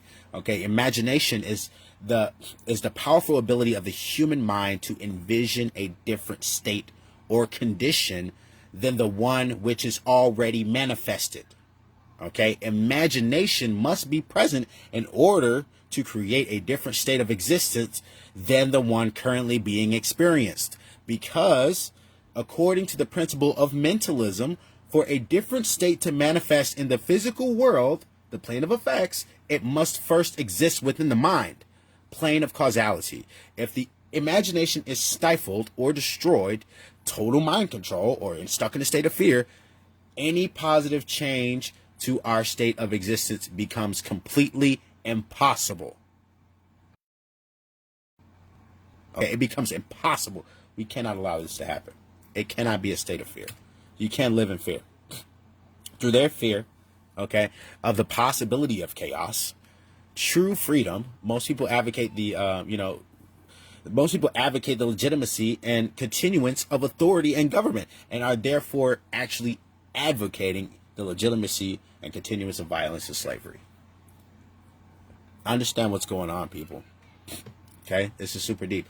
Violence and slavery cannot prevent chaos, because violence and slavery are chaos.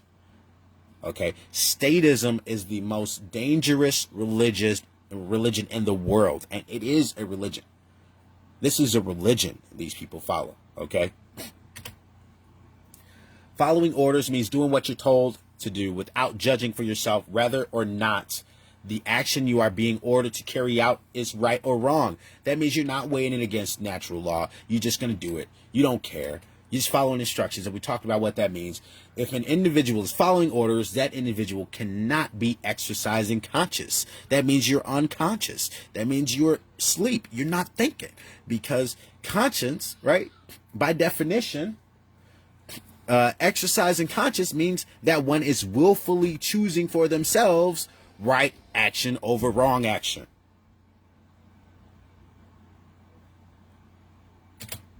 Understand that, okay? This is the result of following orders right here. This is a result of acting without thinking right here in front of you. This is what happens. Okay? It was just following orders. It's never, okay? That's what they say. It's just following orders.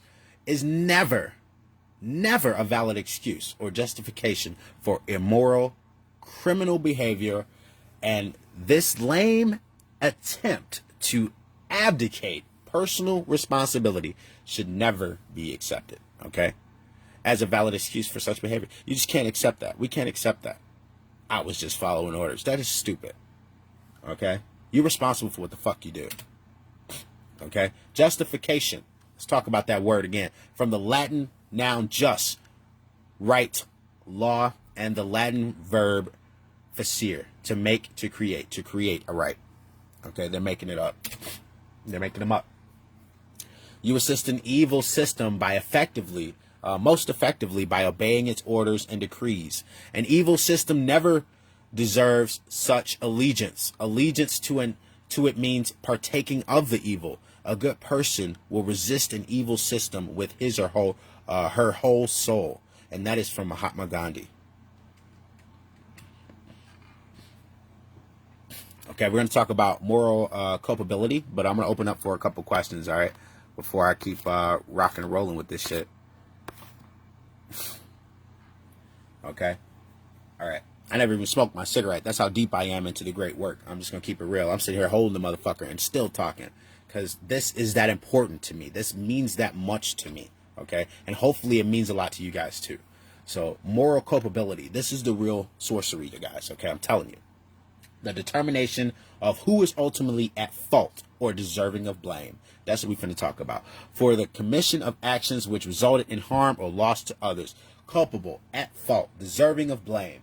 From the Latin noun culpa, fault, blame. Got to learn your Latin and Greek if you guys want to decipher the sorcery in these words, okay? Who is morally culpable? Who's more morally culpable? Is it the fucking order giver or is it the order follower? Okay, who's more at fault? A lot of people would say it's the order givers, right?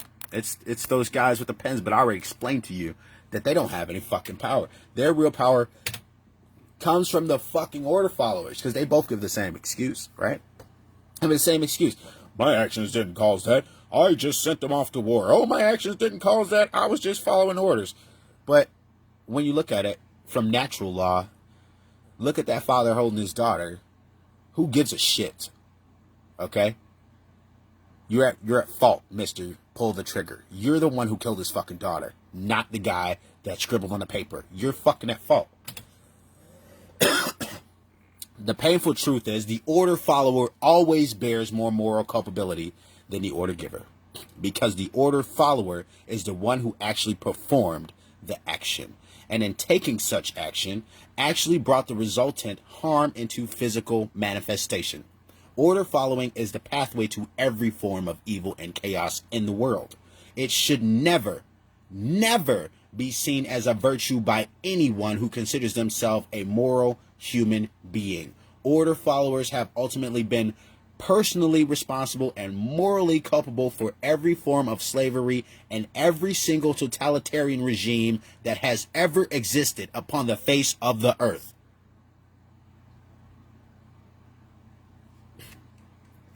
Let that sink in for you good old boys out there, okay? You don't know what the fuck you're doing, okay? Responsibility. An individual's personal responsibility to choose right action over wrong action for themselves is always their own. This is universal law. This is universal law. You can't let them turn you into a fucking murderer. That's going on your karmic record. No one else's, okay? You're responsible for that. One can only claim that they are being abdicated personal responsibility for such choice to someone else. It can actually never be done in reality. Okay. More simply put, an individual is always responsible for their own actions. No cop-outs. That's why they call them cops, because they're fucking cop-outs. Okay. They're cop-outs. They want to cop out and say, "Oh, I was just following orders," right? Most people erroneously believe that they can hand over their natural law right to defend themselves to another individual, group, or entity. You can't. Okay? You can't hand over your right to defend yourself. Okay? And making such a false claim, they have attempted to abdicate a responsibility which belongs to them and can never be given away. Okay? You have the ability to respond. You are responsible to respond. You're not responsible to rely on Big Brother. You're responsible to learn how to kick some ass, okay? You're responsible to protect yourself. That's one of the pillars of enlightenment, okay? We talked about those, okay? Responsibility. Those who would give up essential liberty to purchase a little temporary safety deserve neither and will lose both. Benjamin Franklin. Responsibility, the ability to respond is yours. You have to do something, okay? You got to do something. We all have to do something. We have to educate people, okay? That's why I'm doing what I'm doing. That's why I write books, okay? That's why I'm doing these lives. That's why we're at over 100 live videos and shit, because that's what this is about. We're doing the great work, okay? Let's talk about self-respect and self-loathing, okay? So, self-loathing. That's what happens with these people, with the order followers, right? I've suffered, therefore I will cause suffering. Okay, so that's what self-loathing is the underlying psychological condition that causes people to attempt to abdicate their own personal responsibility to exercise conscience and fall into patterns of order following and justification. Just as it is not possible for an order follower to truly be exercising conscience, it is not possible for an order follower to truly love themselves. So if you are an order follower, you are stuck in a situation of self-loathing, and that is why you cannot get your ass out of that line of thinking. You have been brainwashed, you have been hypnotized, because everyone is susceptible to programming. That is the human condition. That is why mesmerism is the true powers of the witch, okay? Understand this, they are using sorcery on you. Okay, self-loathing is created when an earlier trauma has been suppressed and buried into the subconscious mind. Okay, instead of being confronted, dealt with, and healed, such trauma could take the form or feelings of inadequacy, whether real, suggested, or imagined. And that's what they do in the army, is they make you feel inadequate, maggot. They make you feel like shit. You become a number. It's the whole game is about putting you in a situation of self-fucking loathing. That's their game, okay? So understand what it is when you get inside of that prison, okay? When they put you inside of that prison and then you figure out that you can't get out. Self-respect, from the Latin prefix, re, again, right? And the Latin verb spectere, to look at, to take another look at oneself. That's what self-respect is. To take another look at oneself. So in order to gain self-respect, you have to do nothing more than take another look at yourself. Okay? Only self-respect can heal self-loathing and therefore help to put an order follower on the path to consciousness. Okay? That's how you wake them up.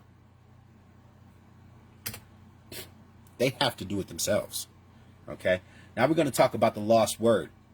The lost word of power, known in very high Masonic circles.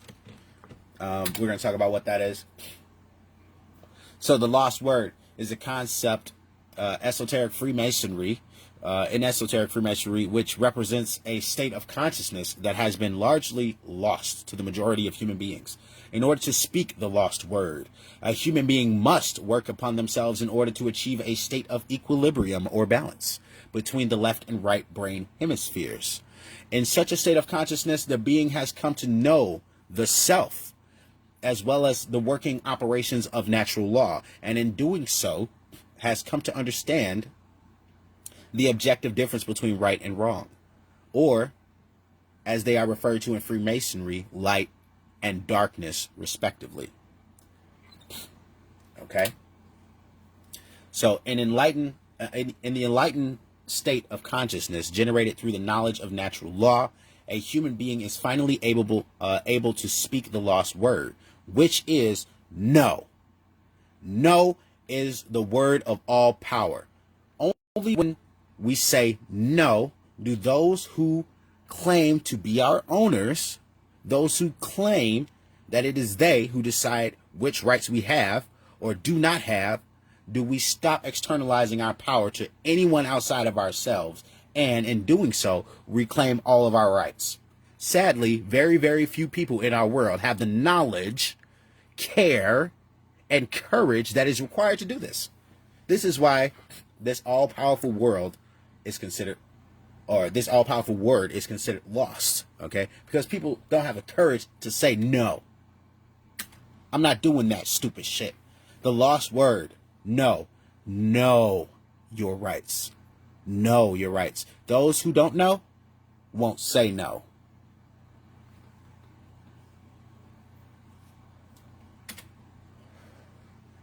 All right, we're going to talk about teaching natural law to others, also known as the great work. When I keep talking about the great work is what I'm doing, okay? Teaching natural law to others, coming out with this information, sharing it, and awakening as many minds as we can to what's going on around them, okay? Because it's the only way we can tip the scales, guys, and I've mentioned that before.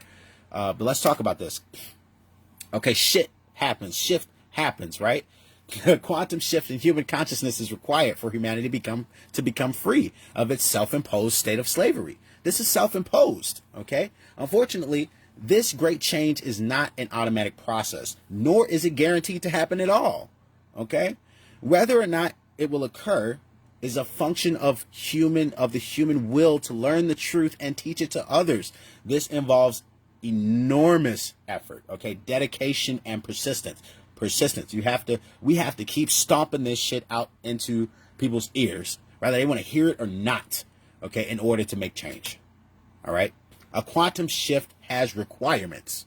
Quantum is derived from the Latin noun quantum, okay? Quantum, okay? Quantum is about amount.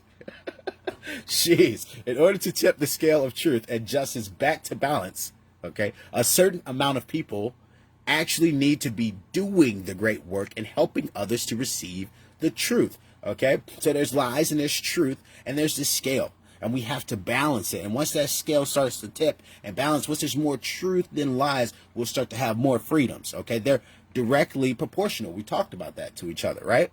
Truth and freedom. So a quantum shift has requirements. Individual behavior choices. either based in harmony or opposition to natural law, combined in energy and effect, and in the aggregate influence the quality of the manifested shared human experience. Okay, this dynamic acts as a perfect expression of the principle of correspondence. As above, so below. As below, so above. Okay, decisively contrary to the New Age view, in order for a quantum shift to take place, numbers are required. They are required. We have to have more minds in line with ours, in line with the true natural law, in order for freedom and all of the things that we desire to occur.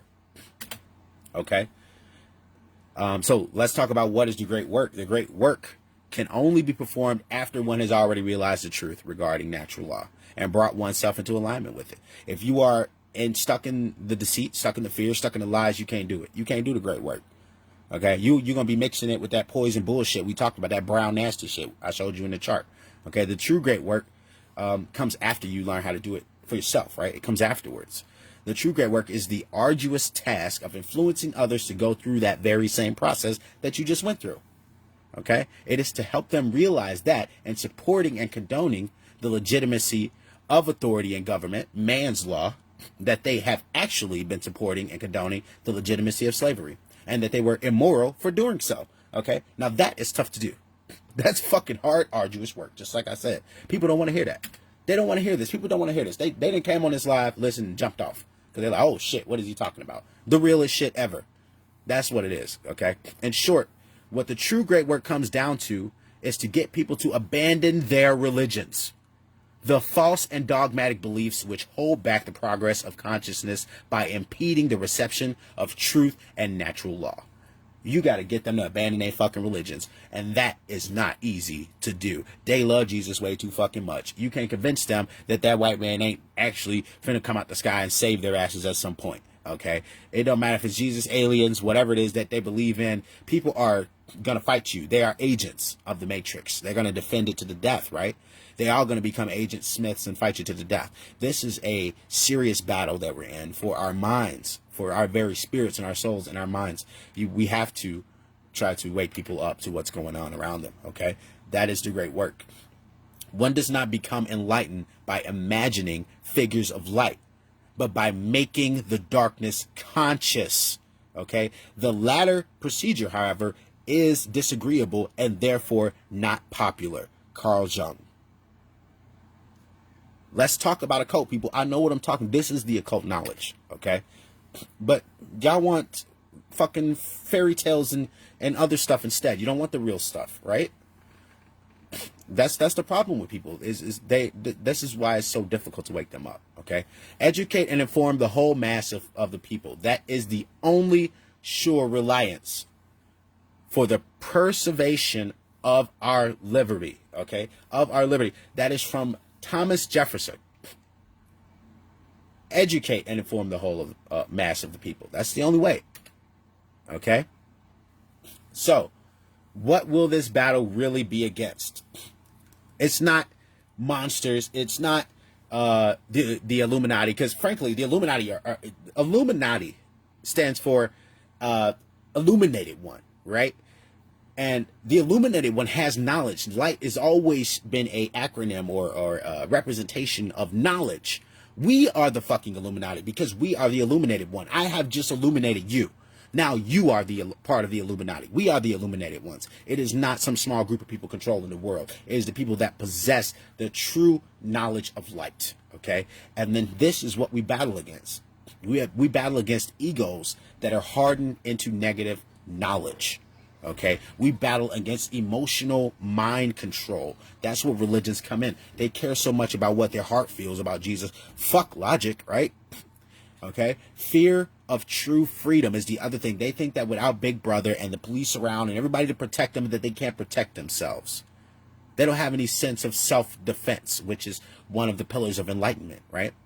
They don't understand that, and that's the things that we are fighting against. That's the true enemy, okay? That's the true enemy. Okay, negative knowledge. The greatest illusion the greatest enemy may not be ignorance, okay, but rather the illusion of knowledge. People think they know stuff, and for reading one book, they think they've studied one religion. They don't they have the illusion of actually having knowledge when they have none. Okay, and that's the real problem, is they give people the illusion of knowledge. Okay, emotional mind control. Let's talk about this. If it's unpleasant, I don't want to hear it. I don't want to see it, and I certainly don't want to tell others about it. I'll just ignore it, and it will go away. That's the current state of most religious people.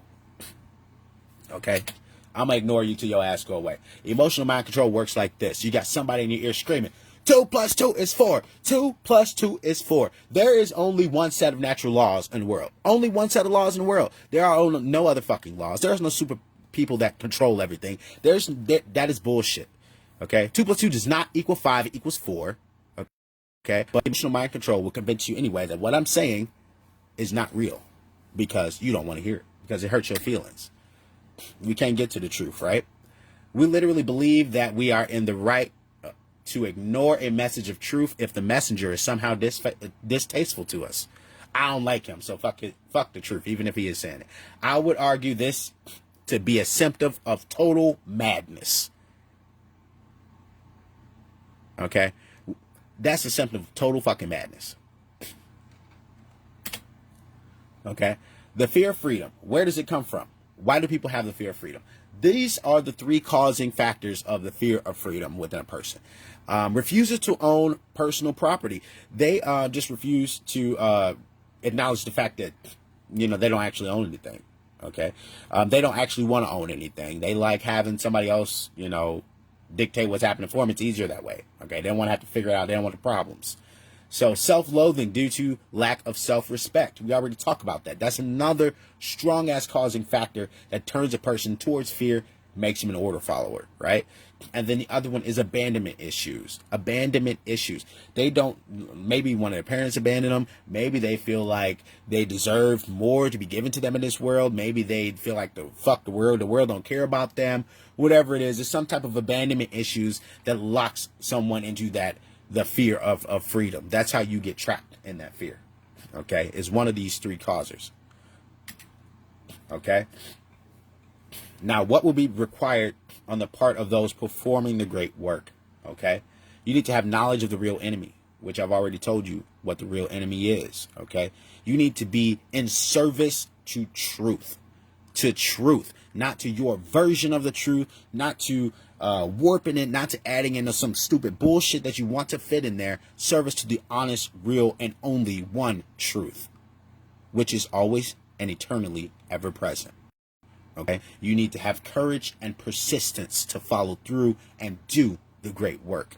Okay? And then you need practical real world skills. You need to know how to market. You need to know how to reach people. You need to know how to put together one of these presentations like I just did. And if you don't, then the only real other thing you need to do is know how to copy and paste nowadays, right? It's easy to just grab the link to this video, copy it, go over it, share it to another group, share it to a person, share it to people that need this knowledge, okay? Using those practical real world skills is going to be doing the great work, okay? Know the real enemy. It's not this. This is not it. People think this is it. They think it's this. If you don't know what this is a picture of Bohemian Grove. Okay?